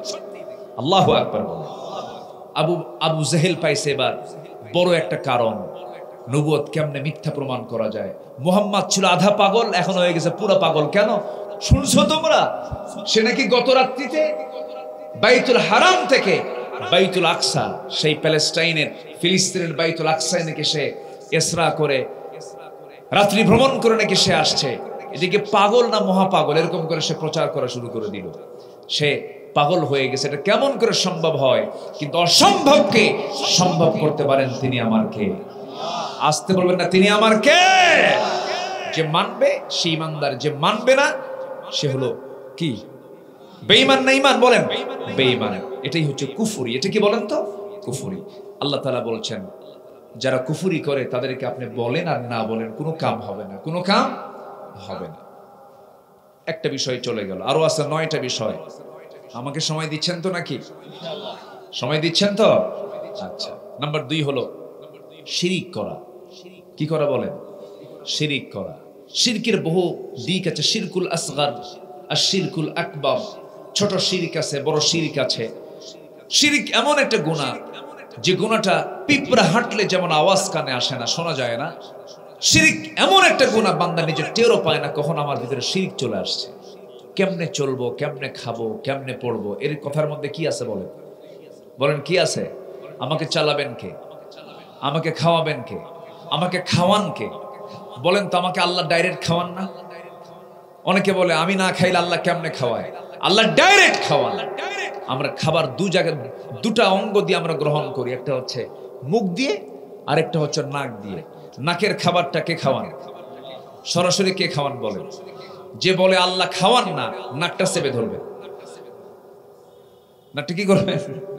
চেপে ধরবেন। তাহলে বোঝা যাবে যে আল্লাহ খাওয়ান কি খাওয়ান? আল্লাহ সরাসরি খাওয়ান, কেউ খাওয়ায় না। খাওয়ান কে? কোন খাওয়াটা বেশি জরুরি বলেন? মুখেরটা না নাকেরটা? বলেন কোনটা বেশি খাওয়া জরুরি? যেটাই জরুরি সেটাই ফ্রি।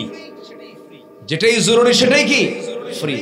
সূর্যের আলো কি বলেন দরকার? কেমন দরকার? বলেন বলেন বলেন। একদম জরুরি। আল্লাহ পাক এটাকে ফ্রি করে দিয়েছেন। নাকের খাবার জরুরি, একদম ফ্রি করে দিয়েছেন। আল্লাহু আকবার বলেন। তিনিই তো খাওয়ান, তিনিই তো রাজ্জাক। তিনি আমাকে চাঁদের আলো দেন, তিনি আমাকে সূর্যের আলো দেন, তিনি আমাকে অক্সিজেন দেন, তিনি আমার সমস্ত খাবারগুলো সরবরাহ করেন। জমিতে ধান লাগায় আসি আমি, ধানগুলো বড় করে দেন কে? বলেন বলেন কে? আনতুম তাজরাউনাহু আম নাহনুস সারিউন। তুমি চাষ করো না, উত্তম চাষী হলাম আমি আল্লাহ রাব্বুল আলামিন। ওই যে বঙ্গোপসাগর আপনার বাড়ির পাশেই, আপনার বাড়ির পাশেই শ্যামনগরের পাশ দিয়ে ঘেঁষা সেই সুন্দরবন। সুন্দরবনের পাশেই হলো বিশাল দরিয়া। সেই দরিয়ার পানিগুলো হলো মিঠা না লবণ বলেন? এই এলাকার পানিও তো মনে হয় লবণ না? হ্যাঁ, এখানে মিঠা মিঠা আছে, আবার লবণও আছে। একটু ভাটিতে গেলেই তো লবণ পাওয়া যায়। লবণ আছে বলেই তো গলদার বাগদা আছে। বলি আলহামদুলিল্লাহ। যদি লবণ না হতো এই এত বড় সম্পদ পেতেন না আপনারা। তবে গলদার বাগদার যে 2005 সাল, 6 সাল, 3 সাল, 4 সালের যে ইউরোপ আমেরিকার যে চাহিদাটা ছিল, এই চাহিদাটা নষ্ট করে ফেলেছে কিন্তু আমরাই। ওর মধ্যে কি ঢুকাইছে? ও তাহলে আপনারা জানেন তাহলে না? আমরা ঢুকাই তো আমরা জানবো না কেন? আহারে, ওয়ালা তুলকু বিআইদিকুম ইলা তাহলুকা, নিজকে ধ্বংসের দিকে ঠেলে দিও না। আমি ঠকাবো? আসলে ঠকাবো না। কাউকে ঠকালে কি সে কি ঠকায় না নিজে ঠকে? নিজে ঠকে। আমরা ঠকবো না, ঠকাবো না। জোরে বলি ইনশাআল্লাহ। ভেজাল দেব না। ভেজাল দিলে সব শেষ। খাদ্যে ভেজাল দেব, আমার ঈমানও কি হয়ে যাবে? ভেজাল হয়ে যাবে। আমার ঈমানও যদি ভেজাল হয়, এটা আমার পথভ্রষ্টতার একটা কারণ। আমি চলবো কেমনে? আমার তো লাভ হচ্ছে না। এই মাছ বিক্রি করলে আমার সীমিত লাভে তো সংসার চলবে না। তাহলে আমার এই মাছ বেচে তো লাভ নাই। দাও কি ঢুকায়? জলুই কি? পেরেক। পেরেক ঢুকায়। টেকনাফে মাহফিল আমার, টেকনাফ কক্সবাজারের একদম বঙ্গোপসাগরের লাস্ট, ওটা হচ্ছে সেন্ট মার্টিন দ্বীপ যেদিক দিয়ে যেতে হয়, টেকনাফে মাহফিল। ওখানে এক হাজী সাহেবের সঙ্গে আমার দেখা। বললাম আপনি কি করেন? বাবা আমি তেমন কিছু করি না, আমি দানার ব্যবসা করি, দানা, বিসি। কি এটা? কে ইয়াবা? কিসের বলেন? কিসের এটা? ইয়াবা। আমি বললাম যে আপনার হাজী সাহেব মানুষ, আপনি এটা করেন কেন? কে বাবা এটা তো আমি নিজে খাই না, তোমার মানুষ খাওয়াই। সে কি করে? পাপ কি যে পাপ না মনে করে সে বড় ফাসিক, ঠিক কি না? যে পাপকে বোঝে না যেটা পাপ, ওটা আরেক গোমরা, ওটা দালাল, পথভ্রষ্টতা। এটা সম্মানিত ভাইরা, এগুলো করা যাবে না। ইমানদার এগুলো কাজ করতে পারে না। এই যে খরস্রোতা, এই বিশাল লবণ, এই লবণ পানি যখন আল্লাহ পাক ফিল্টারিং করে যখন আকাশে তোলেন, ওটাকে লবণ থাকে? কি হয়? কেমনে হয়? কেমনে হয়? মেশিন কই? মেশিন দেখা যায়? তাহলে মেশিন যদি দেখা না যায়, যে মেশিন দেখা যায় না, সেই না দেখা মেশিনকে বানাইছেন কে? সে আল্লাহকে আপনি দেখবেন কেমনে দুনিয়াতে? কথাটা বুঝেন আপনি? অনেকে কয় যে দেখি না আল্লাহকে, বিশ্বাসটা করবো কেমন? আল্লাহকে দেখা দিলেই তো হতো। এই যে ইনু ইনু যেটা পড়ে আছে, কমিউনিস্ট পার্টির নেতা, ওদের দলের মূল ম্যানিফেস্টো চান সিন ইজ নাথিং, যা দেখা যায় না বিশ্বাস করা যায় না। এই 16 বছর তার মুখে একটাই জিকির ছিল, হলো জঙ্গি। কি ছিল বলেন তো? জঙ্গি। কিছু হলেই জঙ্গি। এই খুলনা বিভাগে তার বাড়ি, এই যে আছে, সমস্যা নেই, থাক। খুলনা বিভাগে তার বাড়ি, ভেড়ামারা বাড়ি। আমার মনে হয় তার মেম্বার ইলেকশন করার মতো জনসমর্থন তার ছিল না। 16 বছর ছিল নির্ধারিত, মানে জোর করে কেড়ে নেওয়া এমপিত্ব সে গ্রহণ করেছিল। এই 16 বছর শুধু আলিমদেরকে গালিগালাজ করেছে। আহমদ শফি রাহিমাহুল্লাহর মতো মানুষকে তেতুল হুজুর বলে আখ্যা দিয়েছে, যেরকম নাউযুবিল্লাহ। এরকম করে করে অনেক কিছু করেছে। এই সমস্ত বদমাইশদের মূল ম্যানিফেস্টো হলো যা দেখি না বিশ্বাস করি না। আল্লাহর অনেক কিছু আমরা দেখি না। এই যে মাইকে কথা বলছি, বিদ্যুৎ কাজ করছে, বিদ্যুৎ কি দেখা যায়? মার পেটে ছিলাম 10 মাস, দেখছেন কে কে? কেউ দেখছে? দুধ খাইছে 2 বছর, মনে আছে কার? কম কারো মনে আছে? তাহলে আমাকে বলে দিয়েছে একজন, তো এটা তোমার মা, বিশ্বাস করছি। পেটে ছিল 10 মাস, বিশ্বাস করছি। দুধ খাইছে 2 বছর, তাও বিশ্বাস করছি। তাহলে না দেখে যদি আমার মাকে বিশ্বাস করতে হয়, আমার মায়ের দুধ পানকে বিশ্বাস করতে হয়, যারা বলে আনসিন ইজ নাথিং, যা দেখা যায় না বিশ্বাস করা যায় না, ওরা ওদের মাকেও বিশ্বাস করে ওদের থিওরি অনুযায়ী। তাহলে আমরা আল্লাহকে বিশ্বাস করি দেখে না, না দেখে? না দেখে। আমরা আল্লাহকে দেখবো জান্নাতে গিয়ে, জোরে বলি ইনশাআল্লাহ। কোথায় গিয়ে দেখবো বলেন? কোথায় গিয়ে? নবীরাই দেখতে পায় নাই। একজন নবী দেখতে গিয়ে পারেন নাই দেখতে, সে কোন নবী বলেন? খুব চেষ্টা করেছেন, সারা জীবন তিনি অডিও কলে কথা বলেছেন। মাঝে মাঝে কথা বলতেন অডিও কলে। একদিন বলে ফেলেন, আল্লাহ অডিও কল তো দিলাম বহু, একটু শখ হচ্ছে একটু ভিডিও কল মারবো। কি বুঝতেছেন কি কথা? একটু ভিডিও কলে কথা বলবো। আল্লাহ বললেন যে মুসা, তুমি চেষ্টা করলেও কাম হবে না, ভিডিও করার অপশনই নেই।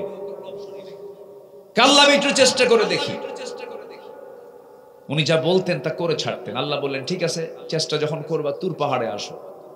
তুর পাহাড়ে গেছেন, আল্লাহকে দেখার চেষ্টা করেছেন, পেরেছেন? এই চর্মচক্ষু দিয়ে আমরা আল্লাহকে দেখতে পাবো না, তবে জান্নাতের চোখ যা হবে, জান্নাতের চোখ দিয়ে আমরা আল্লাহকে তৃপ্তি ভরে দেখতে পাবো। জান্নাতে গিয়ে আমরা আল্লাহর সঙ্গে কথাও বলবো।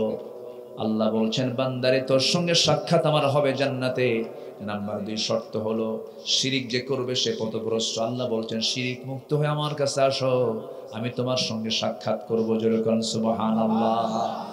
কুফরি করলে দেখা করব না, শিরকের কাজ করে সাক্ষাৎ হবে না। আল্লাহ রাব্বুল আলামিন বলেন, ফামান কানা ইয়ারজু লিকা রাব্বিহি ফালইআমাল আমালান সালিহান ওয়া লা ইউশরিক বিইবাদাতি রাব্বিহি আহাদা। আল্লাহ বলছেন, বান্দারে আমার সঙ্গে যে ব্যক্তি সাক্ষাৎ করতে চায় সে যেন শিরকের কাজ না করে। শিরকের কাজ না করে যদি নেক আমল করে আসতে পারে, আমি আল্লাহ নিজে ওই বান্দার সঙ্গে জান্নাতে সাক্ষাৎ করব। জোরে কোন সুবহানাল্লাহ। আমার সঙ্গে সাক্ষাৎ করার জন্য প্রস্তুত আছেন কে? আসতে বলবেন না কে? কিন্তু শর্ত হলো শিরিক মুক্ত হয়ে যেতে হবে এবং ভালো নেক আমল নিয়ে যেতে হবে। ওই বাগদা চিংড়ির মধ্যে কি ঢুকানো যাবে না? পেরেক ঢুকানো যাবে না। কারো জমির আইল ঠেলা যাবে না। ওজন কম বেশি করা যাবে না। অন্যের বউ নিয়ে মজা করা যাবে না। আকাম কুকাম করা যাবে না। অন্যের বউ নিয়ে মজা করা লোক আছে না নাই? আছে। নিজের বউ ভাল লাগে না। নিজের বউ ভাল লাগে না। আকাম কুকাম করে বেড়ায়, শয়তানি করে বেড়ায়, এগুলো করা যাবে না। ইমানদার এগুলো করবে না। ইমানদার এগুলো করলে ইমান থাকে না, তখন সে পথভ্রষ্ট হয়ে যায়, ফুসুকি হয়ে যায়, সে ফাসিক হয়, সে জালিম হয়। ঠিক কিনা? আমার বন্ধুগণ, আল্লাহ রাব্বুল আলামিন বলেন, বান্দারে তুমি চাষ করো না, আমি আল্লাহ নিজে চাষ করি। সুন্দর করে তুমি ধান লাগায় দিয়ে আসো, সেই ধানের পানির দরকার। গতকালকে আল্লাহ পানি দিছিল, দেয় নাই? মন খারাপ করছেন মনে হয় আপনার? মন খারাপ করছেন? পানির দরকার আছে না নাই? এই সংসারটা কার? দুনিয়াটা কার? বিশ্বের সবার সহদিকে এই গোটা পৃথিবীর সমস্ত প্রাণীকুল কে চালান? জমিন কে চালান? পাহাড় কে চালান? সমতল কে চালান? সাত সমুদ্র কে চালান? পানি কখন দরকার কখন দরকার না কে জানেন? আমার আপনার চিন্তা করার দরকার আছে। আবার গতকালকে কিন্তু এরকম লোক আছে বলার, তোমরা দিছো মাহফিল, আসছে বৃষ্টি, রহমত নাই, রহমত নাই, এরকম বলার লোকও কিন্তু আছে। গতকালকে আমার মাহফিল ছিল, সেখানে বৃষ্টিও হয়েছে, তারা আবার ইনডোরে মাহফিল করেছে। একজন ভাই এসে বলতেছে, হুজুর আমার বউ কয় যে তোমরা মাহফিল দিলে এমন দিন যেদিন বৃষ্টি আসলো, আসলে আল্লাহর নজর তোমাদের উপরে ভালো নাই। বুঝলেন? এগুলো কুফুরি কথা, এই সমস্ত কথাগুলো বলা যাবে না। বৃষ্টির ফায়সালা কার বলেন? আরো জোরে বলবেন কার? বৃষ্টি হলো গতকালকে, আজকে মাহফিলও হলো, দুই রহমতই হলো। আলহামদুলিল্লাহ। আমরা যে সিদ্ধান্ত নেব, আল্লাহর সিদ্ধান্ত তার চাইতে কি খারাপ হবে না ভালো হবে? ভালো হবে। আমরা সন্তুষ্ট। আমরা কি অসন্তুষ্ট নাকি? বলি আলহামদুলিল্লাহ। আল্লাহ বৃষ্টিটা কোন জায়গা থেকে নিয়ে আসলেন দেখেন। আল্লাহ বৃষ্টির পানিটা নিয়ে আসলেন হলো বঙ্গোপসাগর থেকে। বঙ্গোপসাগর থেকে পানিগুলো তুললেন। অবশ্যই মেশিন আছে, সেই মেশিনটা আমাদের চোখে ধরা পড়ে না। সেই মেশিন দিয়ে ফিল্টারিং করে দুনিয়ার সব জায়গার পানির মধ্যে কম বেশি আর্সেনিক পাওয়া যায়, দোষ পাওয়া যায়। ওই পিরোজপুরের পানি খাওয়া যায় না, বরিশালের পানি পান করা যায় না। আবার এই আশাশনি শ্যামনগরের পানিগুলো তেমন পান করা যায় না। সেই বৃষ্টির পানিগুলো ধরে রাখতে হয়, পান করতে হয়। কিন্তু আল্লাহ রাব্বুল আলামিন ওই সমুদ্রের পানিকে ফিল্টারিং করে সুন্দর করে যে বাষ্পীয় আকারে তুলে নিয়ে ওয়াটার সাইকেল করে পানি চক্রের মাধ্যমে যে পানিগুলো তুলে নিলেন, সেই পানির মধ্যে আজ পর্যন্ত কোনো গবেষক কি কোনো জার্ম খুঁজে পেয়েছে নাকি? বিন্দু পরিমাণ কোনো কিছু পাইছে নাকি? পায় নাই। বঙ্গোপসাগরের পানিটাকে আল্লাহ রাব্বুল আলামিন সুন্দর করে তুলে নিয়া বাতাসের সাথে বাষ্পীয় করে ওই পঞ্চগড়ের তেতুলিয়ার সলিমুদ্দিন মিয়ার জমির 4 শতক ধুলাই মনের জমিনটাকে সুন্দর করে ভিজায় দিয়া সিক্ত করে সবুজ শ্যামল বানায় দিয়েছেন তিনি আমার কে। তাহলে চাষিকে, চাষিকে সেই পানি যে তুললেন পাইপ দিয়া, পাইপ সিস্টেম হলে পরে বিমান কি চলতো আকাশে? পাইপ সিস্টেম, বঙ্গোপসাগর থেকে একটা পাইপ যাবে ওই পঞ্চগড়ে আকাশ দিয়া, তাহলে আকাশ পথ সব খালি কি দিয়ে ভরা থাকতো? পাইপ দিয়ে ভরা থাকতো। কিচ্ছু নাই। কি সুন্দর করে আল্লাহ পাক সে পানিগুলো তুললেন এবং সে পানিটা সেই পরিমাণ তোলেন জমিন থেকে, সেই পরিমাণ তোলেন যে পরিমাণ দরকার। বিকাদারিন বিমাইন বিকাদারিন, আল্লাহ তাআলা পরিমাণ মতো তোলেন, পরিমাণ মতো। 516 টন, 516 টন প্রতি সেকেন্ডে আল্লাহ পাক জমিন থেকে আল্লাহ তাআলা পানি বাষ্পীয় আকারে তোলেন। যেরকম সুবহানাল্লাহ। সেই পানি আকাশ থেকে আল্লাহ রাব্বুল আলামিন জমিনে নাজিল করেন, সেই পরিমাণ পানি নাজিল করেন যে পরিমাণ পানি জমিন থেকে তোলেন। আল্লাহু আকবার বলেন। সেটা আমার বাড়ির সামনের পুষ্কুনি থেকে, আমার আপনার বাড়ির পিছনের পুকুর থেকে, বিল থেকে, ঝিল থেকে, সব জায়গা থেকে তুলে নিয়ে সুন্দর করে ফিল্টারিং করে আবার সুন্দর করে আবার তিনি আকাশে বৃষ্টির মতো করে আকাশ থেকে বাড়ি বর্ষণ করেন। তিনি আমার, জোরে বলবেন কে? আরো জোরে বলেন, তিনি আমার কে? পৃথিবীর কেউ পারে এটা? পারে। মাঝখানে দুবাই একটু বেশি চালাকি করতে গেছি। দুবাই করছে কি, প্রযুক্তি ইউজ করেছে। বৃষ্টি হয় না তো, বৃষ্টি খুব কম হয়। তারা ওই করছে কি, মেঘের ওখানে গিয়ে তারা কিছু প্রযুক্তি ব্যবহার করতে গিয়ে এমন প্রযুক্তি উল্টা হয়েছে, এমন বৃষ্টি হয়েছে দুবাই এয়ারপোর্ট একদম বন্যায় ভেসে গেছে। যা, কি কথা কি বুঝতেছেন? ওরা প্রযুক্তি দিয়ে বৃষ্টি টেনে আনতেছিল, টেনে আনতে এমন বেশি টানছে, এমন বেশি আসছে, দুবাই এয়ারপোর্ট মানে বিমান নৌকা হয়ে গেছে। বিমান কি হয়েছে? নৌকা হয়ে গেছে, অচল হয়ে গেছে। আল্লাহ তাআলা পরিমাণ মতো যা দেন এতেই বরকত, এতে কি বরকত।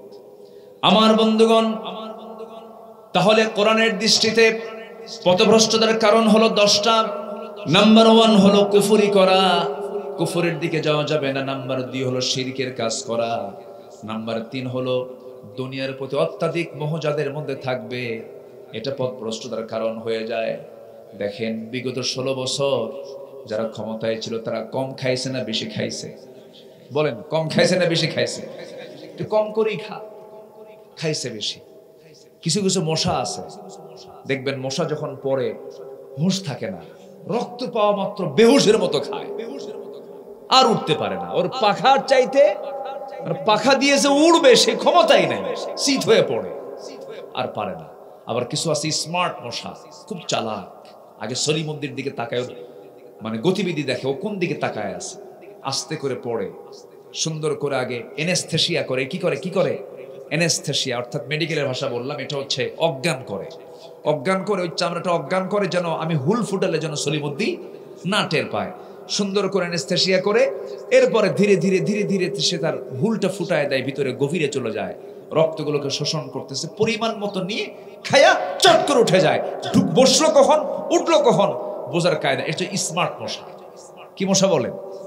স্মার্ট মশা। কিন্তু যে ছ্যাঁচড়া মশা কিছু আছে, এমন খাওয়া খায়, হুঁশ নাই, উঠতে পারে না। এই 16 বছর ছিল হলো ছ্যাঁচড়া মশা বলেছে। কি মশা ছিল?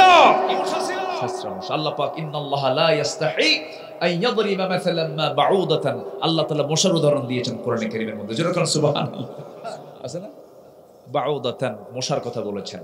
দেখেন, মশাকে ছোট চোখে দেখার কোনো সুযোগ নেই, মশার উদাহরণ দেওয়ার কারণ আছে।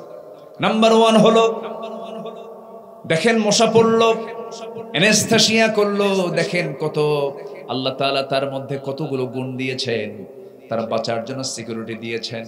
এনেস্থেসিয়া করে মশাগুলো রক্তগুলো শোষণ করলো বংশবৃদ্ধির জন্য, প্রজনন বৃদ্ধির জন্য। মশা কিন্তু স্ত্রী মশা কামড়ায়, বাউদাতান, স্ত্রীলিঙ্গের কথা আসছে এখানে। এরপরে রাতের বেলা ঘুমিয়ে পড়বেন, রাতের বেলা যখন ঘুমাতে যাবেন, দেখতেছেন চতুর্দিকে তাকায়, দেখেন আলো দিয়ে দেখলেন কোথাও কোনো মশা নেই, একটা মশা আপনার চোখে পড়লো না। শুধু লাইটটা বন্ধ করে শুইতে গেছেন, বালিশে মাথা রেখেছেন, 10 মিনিট যেতে না যেতেই 4-5টা মশা এসে কানের কাছে এসে সারে গামা পাদানিসা শুরু করে। কিনা বলেন? শুরু হয়ে গেছে। এটা আসলো কোন জায়গা থেকে? লাইট বন্ধ করলাম, ওর চোখ কেমনে ও দেখলো? বিজ্ঞান বলতেছে প্রত্যেকটা মশা 75 থেকে 80 ফুট দূর থেকে টের পায় এটা কোন সলিমুদ্দি এখানে শুয়ে আছে, কোন সলিমুদ্দি, কোন মানুষটা এখানে আছে। 75 ফুট দূর থেকে সে টের পায় এখানে কোনো মানুষ আছে। আল্লাহু আকবার বলেন। কত ফুট দূর থেকে? 75 ফুট দূর থেকে।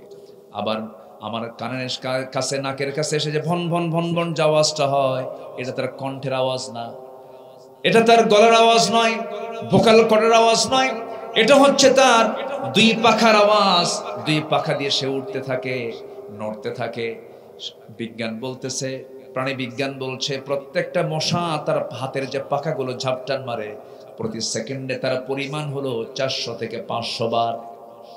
400 থেকে 500 বার। আজ পর্যন্ত একটা মেশিন আবিষ্কার হয় নাই যে মেশিন একটা মশার পাখার চাইতে দ্রুত গতিতে ঘুরতে পারে। সুবহানাল্লাহ বলবেন না? জোরে বলেন সুবহানাল্লাহ। কাফেররা কয় ফায়াকুলুনা মাযা আরাদাল্লাহু বিহাযা মাসালা, তোমাদের আল্লাহ এই মশার উদাহরণ দিয়ে এখানে কি লাভ পাইছে, দেখ কি লাভ পাইছে। আল্লাহু আকবার বলে। ছোট্ট মশার মধ্যে আল্লাহ পাক কত কি রেখে দিয়েছে। সর্বশেষ এই মশার কামড় খায় বিদায় নিয়েছিল কে? কে বলেন, কে বিদায় নিয়েছিল? নমরুদের উদাহরণ ঠিক আছে না বেঠিক আছে? কোন মশা খাইছিল? কোন মশা? ন্যাংরা না, অটিস্টিক। কি মশা? অটিস্টিক। ন্যাংরা তো হয়তো কোনো কারণে তার পা শুধু বিকল হয়েছে, পা শুধু হয়তো ভাঙছে, কিন্তু পা না, ওর মাথা থেকে একদম পা, নার্ভিং প্রবলেম। কি প্রবলেম? নার্ভিং ডিসঅর্ডার, মানে মাথা থেকে পা পর্যন্ত। অটিস্টিক বাচ্চা আছে না কিছু, ওদের মাথা থেকে পা প্রত্যেকটা অঙ্গ প্রত্যঙ্গ গুলো কি অচল, আঁকা বাঁকা, মানে নার্ভিং, মানে নার্ভ গুলো সক্রিয় না। তো আল্লাহ তাআলা ন্যাংরা মশা পাঠান নাই, আল্লাহ পাক নমরুদকে প্রতিহত করার জন্য দিয়েছেন কি মশা বলেন? প্রতিবন্ধী, অটিস্টিক মশা। আল্লাহু আকবার বলেন। আল্লাহ বলছেন, নমরুদ তুই খুব শক্তিশালী হয়ে গেছিস, আমার খলিলকে মূর্তি ভাঙ্গার অপরাধে অপরাধী করে শিরকের বিরুদ্ধে আন্দোলন করার কারণে আমার খলিলকে তুই আগুনে পুড়িয়ে মারার সিদ্ধান্ত নিয়েছিলি। আমি সেখান থেকে বাঁচায় দিয়া আমার খলিলকে মর্যাদায় বসায়া তোকে অটিস্টিক মশা দিয়ে বিদায় করে দিয়েছি। আল্লাহর ক্ষমতা আছে না নাই? আল্লাহ এখনো আছেন, আল্লাহ এখনো আছেন। খুব নিকটবর্তী সময় আল্লাহ পাক তার দেখিয়ে দিয়েছেন আমি আল্লাহ আছি। জোরে বলেন সুবহানাল্লাহ, জোরে বলেন সুবহানাল্লাহ। বদর যুদ্ধের দিন, এক অসম যুদ্ধ। কোথায় 1000 সৈন্য, অস্ত্র শস্ত্র, ঘোড়া, সব খাবার রসদ সব আছে। আমার নবীজি মাত্র 313 জন সাহাবীকে নিয়ে, তাও 16টা রোজা রাখছেন, শরীর দুর্বল। মক্কা থেকে মদিনা হিজরত করেছেন, একদম শারীরিক ভাবে, আর্থিক ভাবে, সব দিক থেকে দুর্বল সাহাবীরা। তাদেরকে নিয়ে 313 জন সাহাবী নিয়ে যখন আল্লাহর অর্ডার পেলেন যুদ্ধে যেতে হবে, নবীজি বললেন, সাহাবীরা আজকের যুদ্ধের দিনে তোমরা রোজাটা ভেঙে ফেলো। সাহাবীরা রোজাও রাখবো, যুদ্ধ করবো না, রোজা পরে রাখতে পারবে। ফাইদাতুম মিন আইয়ামিন উখর, রোজাটা ভাঙবো, যুদ্ধে ঝাঁপিয়ে পড়তে হবে। যুদ্ধে ঝাঁপিয়ে পড়লেন। ওই যুদ্ধের দিন সরাসরি সাহায্য করেছেন তিনি কে? আসতে বলবেন না, তিনি কে? আমি প্রায় একটা কথা বলি, আমরা হয়তো ভাবতেছি আমরা মাত্র 20 কোটি, প্রতিবেশীতে আছে 200 কোটি, আমরা মনে হয় পারবো না। আল্লাহ নিজেই অফার দিচ্ছেন, ইয়াকুম মিনকুম 20 সাবিরুন ইয়াগলিবু 200। তোমরা যদি 20 জন ইমানদার হও, 200 জনের উপর আমি আল্লাহ বিজয় দিয়ে দেব। আল্লাহ নিজে বলে দিচ্ছেন, কোনো টেনশন নাই। আমাদের সংখ্যা যা আছে, বিজয় হওয়ার মতো সংখ্যা আছে, শুধু ভেজাল মুক্ত ঈমান আনতে হবে। আল্লাহু আকবার বলেন। পথভ্রষ্টতার পথগুলো ছাড়তে হবে, কুফরি ছাড়তে হবে, শিরিক ছাড়তে হবে, দুনিয়ার অত্যাধিক মোহনগুলো ছাড়তে হবে। আল্লাহ আমাদের সাহায্য করবেন। সাহায্যের জন্য কে আছেন? আল্লাহ আছেন। বদরে সাহাবীরা রওনা দিলেন, 313 জন সাহাবী। আল্লাহ তাআলা এই সচক্ষে 2009 সালে আল্লাহ পাক আমাকে প্রথম দেখিয়েছেন বদরের প্রান্তর। বদরে গিয়েছিলাম, বদরে সেখানে বিশাল বিশাল পাহাড় আছে, বালুর পাহাড়, সেখানে শুধু বালু দিয়ে ভরা। বালুর মধ্যে পা ডেবে গেলে মানুষ হাঁটতে পারে না, অসহায় হয়ে যায়। সাহাবীরা হাঁটতে পারছেন না, পা বারবার ডেবে যাচ্ছে। সাহাবীরা বলছেন, ইয়া রাসূলুল্লাহ, রমজান মাস অর্ধেক পর্যন্ত রোজা রাখলাম, শরীরে কোনো শক্তি নাই, যুদ্ধ করতে আসছি, 2টা পা বারবার বালুতে ডেবে যাচ্ছে, যুদ্ধ করব কেমনে? আপনি আল্লাহর কাছে সাহায্য করুন। আমার নবীজি 2টা হাত উঁচু করে আকাশের মালিকের দিকে তাকায় সাহায্য চাইলেন। আকাশে খণ্ড মেঘ জমা হলো, কালো মেঘ আসলো, বৃষ্টি নাজিল হলো। বালুর উপরে যখন বৃষ্টির পানি পড়ে তখন বালু কি হয়? আজ তোর কি হয় বলে? ওইদিকে কাফের মুশরিকরা যে পাশে দাঁড়ানো ছিল, সেই জায়গাটা ছিল হলো আঠাল মাটির জায়গা, শক্ত মাটির জায়গা। শক্ত মাটিতে যখন পানি পড়ে তখন কি হয়? পিছলা হয়ে যায়। আল্লাহর সাহায্য নাজিল শুরু হয়ে গেল। ওয়ালাকাদ নাসরাকুমুল্লাহু বিবাদরিন ওয়া আনতুম আদিল্লাহ। যুদ্ধ শুরু হয়ে গেছে, সাহাবায়ে কেরাম প্রস্তুতি নিয়ে ফেলেছেন। যুদ্ধের এক পর্যায়ে দেখা গেল কাফেরদের পরাজয় হয়ে গেছে। আবু জেহেলকে আল্লাহ রাব্বুল আলামিন দুনিয়া থেকে নিশ্চিহ্ন করেছেন। কোন প্রাপ্তবয়স্ক সাহাবীর হাতে নয়, 2টা শিশুর হাতে তাকে দুনিয়া থেকে বিদায় করে দিয়েছেন। মুআজের মাধ্যমে আবু জেহেলের ইনিংস শেষ হয়ে গেছে। আবু জেহেল দুনিয়া থেকে বিদায় সে নিয়েছে। আমার নবীজি বদর যুদ্ধের দিন সাহাবে কেরামকে নিয়ে তিনি নিজেই নেতৃত্ব দিয়েছেন। ৩১৩ জন সাহাবী নিয়ে হাজার সৈন্যকে পরাজিত করেছেন। আল্লাহ বলছেন, হে রাসূল, বিজয় তো আমি আল্লাহ নিজে দিয়েছি। প্রায় হাজার হাজার ফেরেশতা নাজিল করে আমি আল্লাহ নিজে ফেরেশতা পাঠাই আমি আপনার বিজয় আপনার হাতে তুলে দিয়েছি। জোরে বলেন সুবহানাল্লাহ। এই বিজয় আসবে কার পথে থাকলে? আসতে বলবেন না, কার পথে থাকলে। ওই যুদ্ধের ময়দান এমন একটা যুদ্ধের ময়দান ছিল, কেউ যুদ্ধ করতে গিয়ে কিছু কিছু সাহাবী দেখেছেন নিজের বাপকে, কিছু সাহাবী দেখেছেন নিজের ভাইকে, কিছু সাহাবী দেখেছেন নিজের আপন চাচাকে, কিছু সাহাবী দেখেছেন নিজের আপন জামাইকে। ভাই ভাই যুদ্ধ, বাপ বেটা যুদ্ধ, আত্মীয় আত্মীয় যুদ্ধ, একই বংশের মানুষের সঙ্গে যুদ্ধ। যুদ্ধ থেমে গেল। ৭০ জন কাফের দুনিয়া থেকে বিদায় নিল। ৭০ জন কাফের কুরাইশ তারা বন্দী হলো। সেই বন্দির মধ্যে আমার নবীর আপন চাচা আব্বাস বন্দী হয়ে গেলেন। আমার নবীর নিজের বড় জামাই, একদম বড় মেয়ের জামাই খাদিজা রাদিয়াল্লাহু আনহা থাকতে যার বিয়ে দিয়েছিলেন, সেই বড় জামাইটা অ্যারেস্ট হয়ে গেল, যুদ্ধবন্দী হয়ে গেল। আমার নবীজি ৭০ জন যুদ্ধবন্দীকে রাসূল বলে দিলেন, সাহাবীরা সবাইকে তোমরা পিঠ মোড়াতে বেঁধে ফেলো। কি মোড়া দিয়া? পিঠ মোড়াতে বেঁধে ফেলো। ওদের জন্য খাবার দিয়ে দাও। সবাইকে তোমরা খাবার দিয়ে দাও। খাবার দিয়ে দেওয়া হলো, কিন্তু সবাইকে দেওয়া হলো খেজুর। কিন্তু আমার নবীজির জামাই মনে করে, আমার নবীজির আপন চাচা মনে করে, ওই চাচাকে তারা ছাগলের গোশত এবং রুটি, উন্নত খাবারের কিছু ব্যবস্থা করে ফেললো। রাসূলকে বলা হলো, ইয়া রাসূলুল্লাহ, জামাইকে একটু আদর করছি। জামাইকে কি করছি? জামাই একটু আদরের না, একটু আদর করেছে। রাসূল কেন আদর করতে গেছে? যুদ্ধের নীতি তো এমন নয়, আত্মীয়করণ করা যাবে না। যেহেতু আমার জামাই আবুল আসকি এবং আমার চাচা আব্বাসকে যেহেতু তোমরা খেজুর না দিয়া গোশত দিয়েছো, রুটি দিয়েছো, বাকি ৬৮ জন যারা আছে তাদেরকে তোমরা গোশত দাও, রুটি দিয়ে দাও। তাই করা হলো। এবার বলা হলো, মুক্তি যদি পেতে চাও, মুক্তিপণ দিয়ে তোমরা মুক্তি নিয়ে নাও। সবাই টাকা পয়সা দিল, মুক্তি নিয়ে চলে যাচ্ছে মক্কার দিকে। সাইয়েদনা আব্বাস রাদিয়াল্লাহু আনহু ইসলাম কবুল করেন নাই। তার সামনে যখন হাজির হয়ে গেছেন, রাসূল বলছেন, চাচা মুক্তিপণ দিতে হবে। আব্বাস রাদিয়াল্লাহু আনহু বলছেন, ভাতিজা মুহাম্মদ, তুমি আমার থেকে মুক্তিপণ নিবা, তুমি তো আমার ভাতিজা হও, আমি তোমাকে দেব না। এবার তিনি বলছেন, আমি যদি আপনার ভাতিজাই হই, আপনি ভাতিজার বিরুদ্ধে চাচা হয়ে যুদ্ধ করতে আসছেন কেন? আমি আপনাকে ছাড়বো না। আল্লাহু আকবার বলেন। ছাড়া যাবে না। এবার বলতেছে, ভাতিজা মুহাম্মদ শোনো, তোমার চাচি আম্মার কাছে আমি তেমন কিছু রেখে আসি না, কিচ্ছু নাই। আমার নবী মুস্কি মুস্কি হাসি মেরে বলছেন, চাচা মিথ্যা কথা বলা যাবে না, আমি যতটুকু জানতে পেরেছি চাচি আম্মার কাছে ৬টা স্বর্ণের টুকরা আছে। এবার সঙ্গে সঙ্গে আব্বাস বলছেন, ও ভাতিজা মুহাম্মদ, আমার ঘরের স্বর্ণের খবর তোমাকে দিল কে? এই জন্যই তো আমি আল্লাহর নবী। যেরকম সুবহানাল্লাহ। হাতটা আগায় দিয়ে সাইয়েদনা আব্বাস বলছেন, আর দেরি করায় না, আমারে পড়ায় দাও লা ইলাহা। এবার আপন জামাই আবুল আস, আপন জামাই কে? আবুল আস, নবীজির আপন বড় মেয়ের জামাই। ইসলাম তখন কবুল করে নাই, মেয়েটাও পড়ে আছে মক্কায়।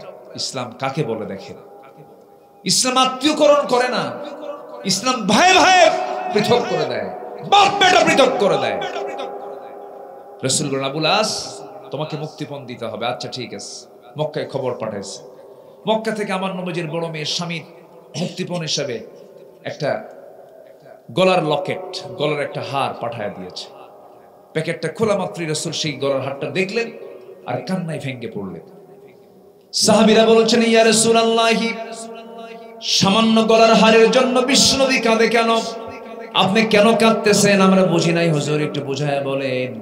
রাসূল বলছেন, সাহাবীরা রে, আল্লাহর কসম করে বলি, গলার হার দেখে আমি কাঁদি না, আমি আমার খাদিজার জন্য কাঁদি। কেন খাদিজার জন্য কাঁদেন কেন? এই গলার হারটা পরে থাকতো আমার সামনে, খাদিজা সর্বক্ষণ আমাকে আনন্দ দিত। বিয়ের সময় বড় মেয়ের বিয়ের সময় শখ করে নিজের গলার হারটা বড় মেয়েকে উপহার দিয়ে দেয় আমার খাদিজা। এই গলার হার দেখে আমার খাদিজার কথা বারবার মনে পড়ছে। আল্লাহ, তুমি আমার খাদিজাকে উত্তম জান্নাতের ভাগী বানায়া দাও, উত্তম জান্নাতের মেহমান বানায়া দাও। নবীজির চোখের পানি যে দেখে সাহাবে কেরামদের চোখে পানি চলে আসছে। সাহাবীরা কাঁদতে কাঁদতে বলছেন, ইয়া রাসূলুল্লাহ, যে গলার হারের সাথে আপনার জীবনের স্মৃতি জড়িত, যে গলার হারের সাথে আপনার জীবনের বিশাল একটা অংশ জড়িত, সেই গলার হারটা আমরা নেব না। আমরা সিদ্ধান্ত নিলাম হুজুর। রাসূল বলেন তাই যদি হয় ঠিক আছে তাই করো। এবার বলছেন আবুল আস, আল্লাহর আয়াত নাযিল হয়ে গেছে, মুশরিকের ঘরে ইমানদার নারী থাকতে পারবে না। তোমার মুক্তিপণ হলো মক্কায় চলে যাবে।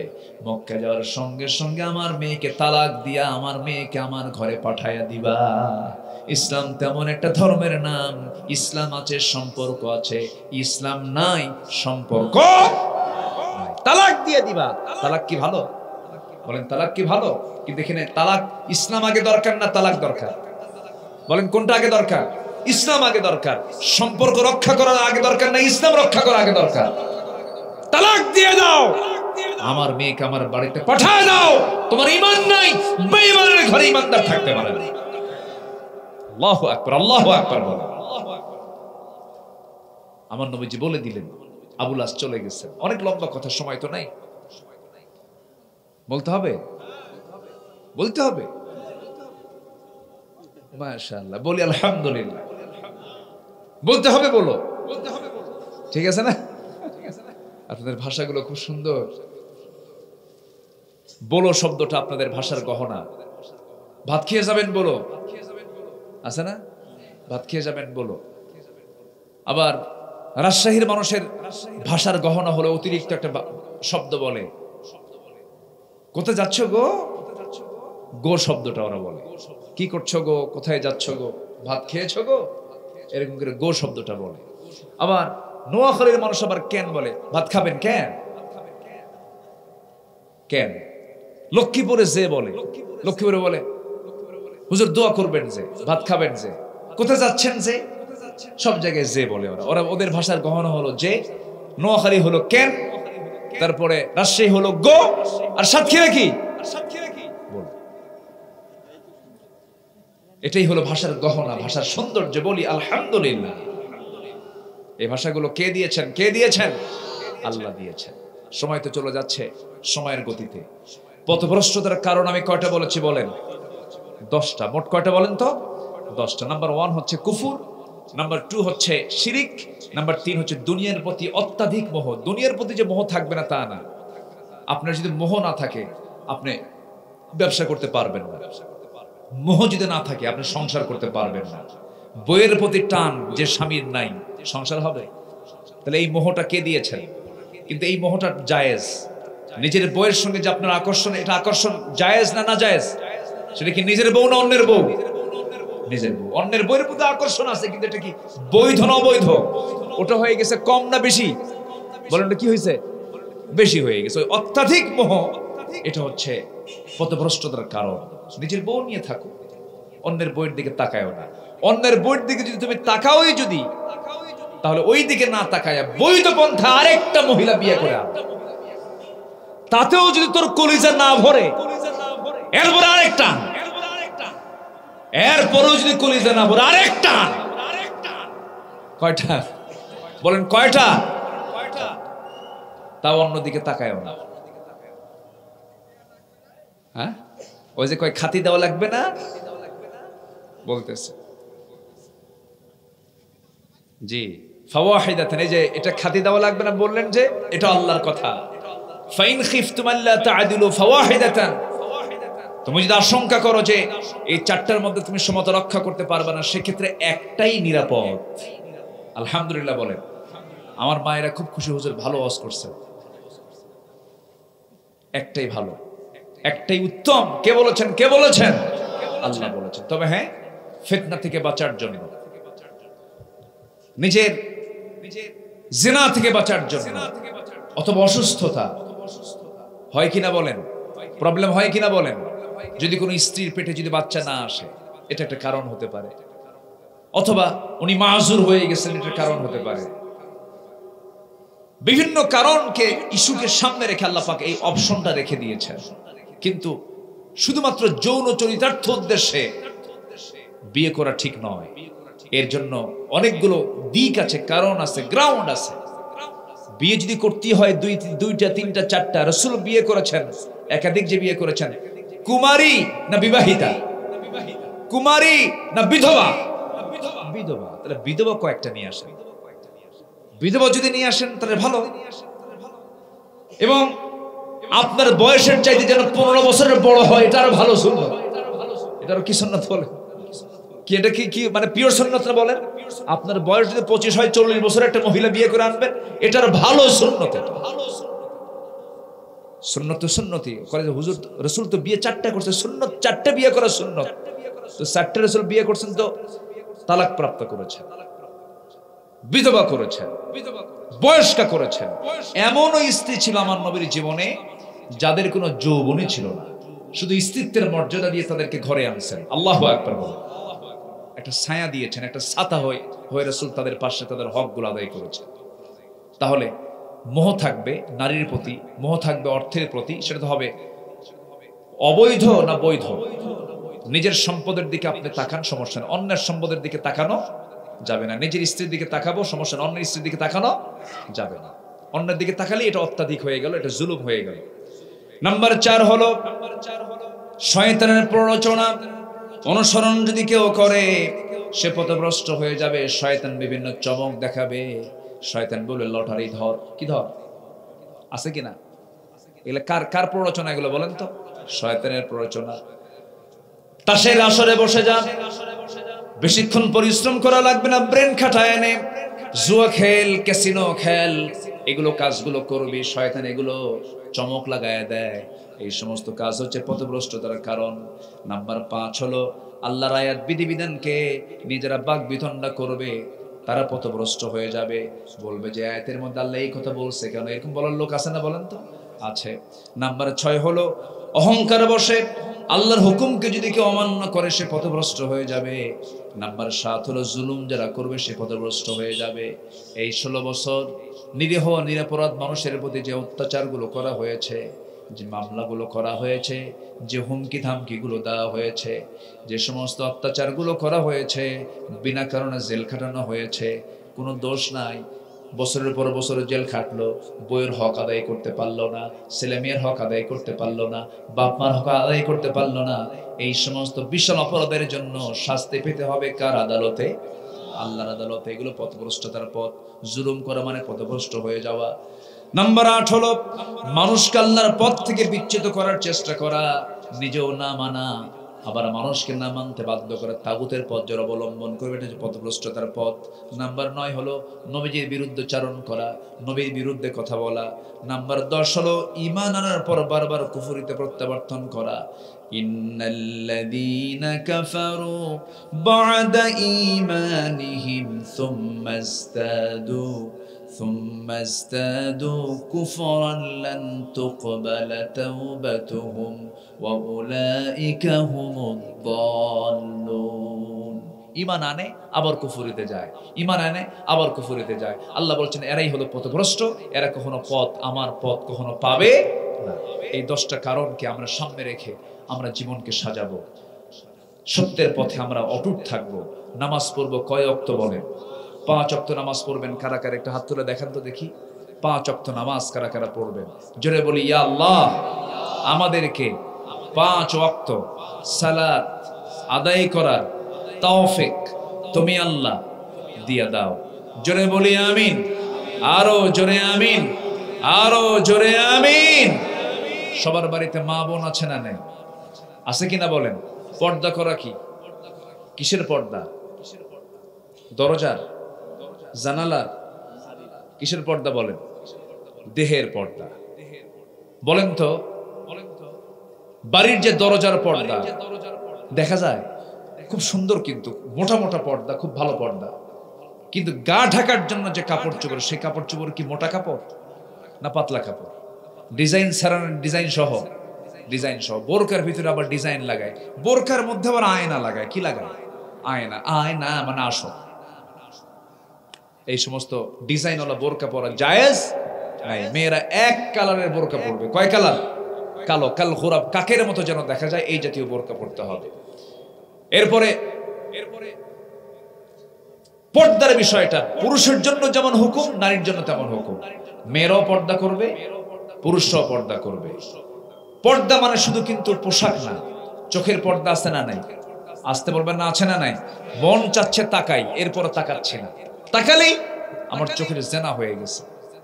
হাতের জেনা হয়, পায়ের জেনা হয়, অঙ্গ প্রত্যঙ্গের জেনা হয়, এখান থেকে আমাকে বাঁচতে হবে, আমার মা বোনদেরকে বাঁচাতে হবে। একটা নারী 4 জন পুরুষকে জাহান্নামে নিয়ে যাবে, স্বামীকে নিয়ে যাবে, অতএব স্বামীকে সচেতন হতে হবে। একটা নারী বড় ভাইকে নিয়ে যাবে, বড় ভাইকে সতর্ক থাকতে হবে। একটা নারী বাপকে জাহান্নামে নিয়ে যাবে, বাপকে অবশ্যই সতর্ক থাকতে হবে। একটা নারী নিজের ছেলেকে জাহান্নামে নিয়ে যাবে, ছেলেকেও সতর্ক থাকতে হবে। এই জন্য প্রত্যেক বাড়িতে মা বোন আছে, প্রত্যেক বাড়িতে স্ত্রী পরিবার পরিজন আছে, মেয়ে আছে, এদের দিকে আমরা সতর্ক দৃষ্টি রাখবো যেন পর্দার জন্য কোনো খেলাফ না হয়। মামাতো বোন, খালাতো বোন, ফুফাতো বোন, এদের সঙ্গে কি দেখা করা জায়েজ আছে? বলেন, দেখা করা জায়েজ আছে? দেখা করা জায়েজ নাই, দেখা করা যাবে না। দুলা ভাই প্রশ্নই আসে না। এই সমস্ত জায়গায় কিন্তু খুবই সতর্ক আমরা থাকার চেষ্টা করব। দুলা ভাইয়ের হোন্ডায় শালি চড়তে পারবে না, কিন্তু কিছু দুষ্ট দুলা ভাই আছে, এই দুষ্ট দুলা ভাই গুলো শালিকে ধমক দিয়ে বলে হোন্ডায় তুললো, হোন্ডায় তুলে বউ বাবা কি বলে, শালি মনে মনে চিন্তা করে দুলা ভাই মানুষ, গায়ের সঙ্গে গা লাগলে কেমন হয়, একটু গ্যাপ রেখে মাঝখানে ফাঁকা রেখে পিছনে একটু ওঠে। কিন্তু দুলা ভাই সামনে যে এমন ব্রেক মারে, এক ব্রেকে গ্যাপ রেখে এই পূরণ টুরন করার চান্স দেওয়া যাবে না। খুব সতর্ক থাকতে হবে। পর্দায় কমপ্লিটলি আপনি পর্দা অবলম্বন করবেন মা, আপনার জন্য আল্লাহ পাক কমপ্লিটলি জাহান্নামকে পর্দা দিয়া জান্নাত আপনার জন্য খুলে দিবেন। আল্লাহ তুমি এলাকার মা বোনদেরকে সাইয়েদনা আয়েশার পর্দা করার তৌফিক দাও। আম্মা জান আয়েশা যেমন করে পর্দা করেছেন এমন পর্দা করার তৌফিক দিয়ে দাও। ফাতিমা যেমন করে পর্দা করেছেন এমন পর্দা করার তৌফিক দিয়ে দাও। জোরে বলি আল্লাহুম্মা আমিন। এই আশাবাদ কামনা করছি। যতটুকু হয়েছে আমরা বলে ফেলি আলহামদুলিল্লাহ। এই মাহফিলটার বয়স 20 বছর। কত বছর? 20 বছর। খুব খুশি হলাম। এই মাহফিল আমি এর আগে আসছিলাম না, এই 20 বছরের মধ্যে দুবার আসা হলো। আমি এর আগে একবার আসছি, আমার নিজেরও মনে নেই, আমি এখনো মনে করতে পারছি না, অতটুকু আমার খেয়ালও নাই মনে হয়। আমি আসছিলাম এর আগে বছর 15 হবে মনে হয়, 15-16 বছর আগে হবে আসছিলাম। আল্লাহ পাক বেঁচে থাকার বদৌলতে আবারও দেখা হলো। আল্লাহ যেন আমাদের এই সম্পর্ক যেন হাসর পর্যন্ত গড়ায় দেয়, এই আশাবাদ কামনা করে আসুন আমরা আর কাল বিলম্ব না করে ফজরের দিকে তাকিয়ে আমরা এখন দোয়ার দিকে যাব। আমরা চাইবো কার কাছে? আল্লাহর কাছে। সবাই বলে সুবহানাকা আল্লাহুম্মা ওয়া বিহামদিকা আশহাদু আল্লা ইলাহা ইল্লা আনতা আস্তাগফিরুকা ওয়া আতুবু ইলাইকা। চিৎকার মেরে বলি, ইয়া আল্লাহ, আমার জীবনের সাগীরা কবীরা, ছোট বড় সব গুনাহ তুমি আল্লাহ মাফ করে দাও। জোরে বলুন ইয়া রাব্বাল আলামিন, ইয়া রাব্বাল আলামিন।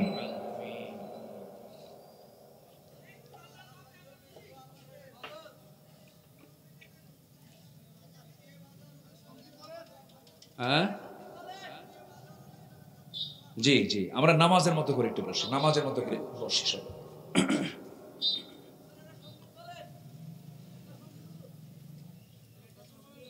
গজল শুনবেন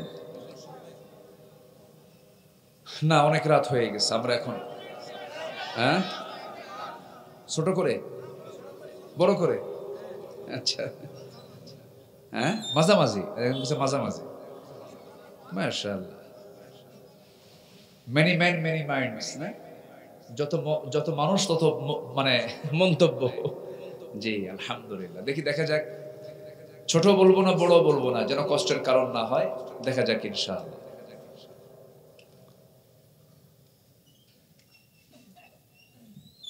রাসূলকে নিয়ে আমরা একটা গজল বলার চেষ্টা করছি। এই লোকে কাবার ধারে আধার চিড়ে চিনিস না কি রে, ওকে ও মা আমেনার কোল জোড়ে চাঁদ জানিস না কি রে। এ লোকে কাবার ধারে আধার চিড়ে চিনিস না কি রে, ওকে ও মা আমেনার কোল জোড়ে চাঁদ জানিস না কি রে। মুতালিব আজকে কেন বেহুশ হেন বক্ষে খুশির বান, বেদনার সুপ্ত ক্ষতে হাত বুলাতে কারে আগমন সাহারার, হৃদয় ভরা ঝরনা ধারা বইল না কিরে, এলোকে কাবার ধারে আধার চিরে চিনিস না কিরে। সে কে? মুহাম্মদ সাল্লাল্লাহু আলাইহি ওয়াসাল্লাম। বাগিচায় ছন্দ বিলায় বুলবুলি হায়, আজ সে দিওয়ানা চুমু খায় প্রেমের ভাষায়, গভীর নেশায় পরওয়ানা, গোলাপের অধর ভরে খুশবু ঝরে রয় না বাকি রে, এলোকে কাবার ধারে আধার চিড়ে চিনিস না কি রে, ওকে ও মা আমেনার কোল জুড়ে চাঁদ জানিস না কি রে, জানিস না কি রে।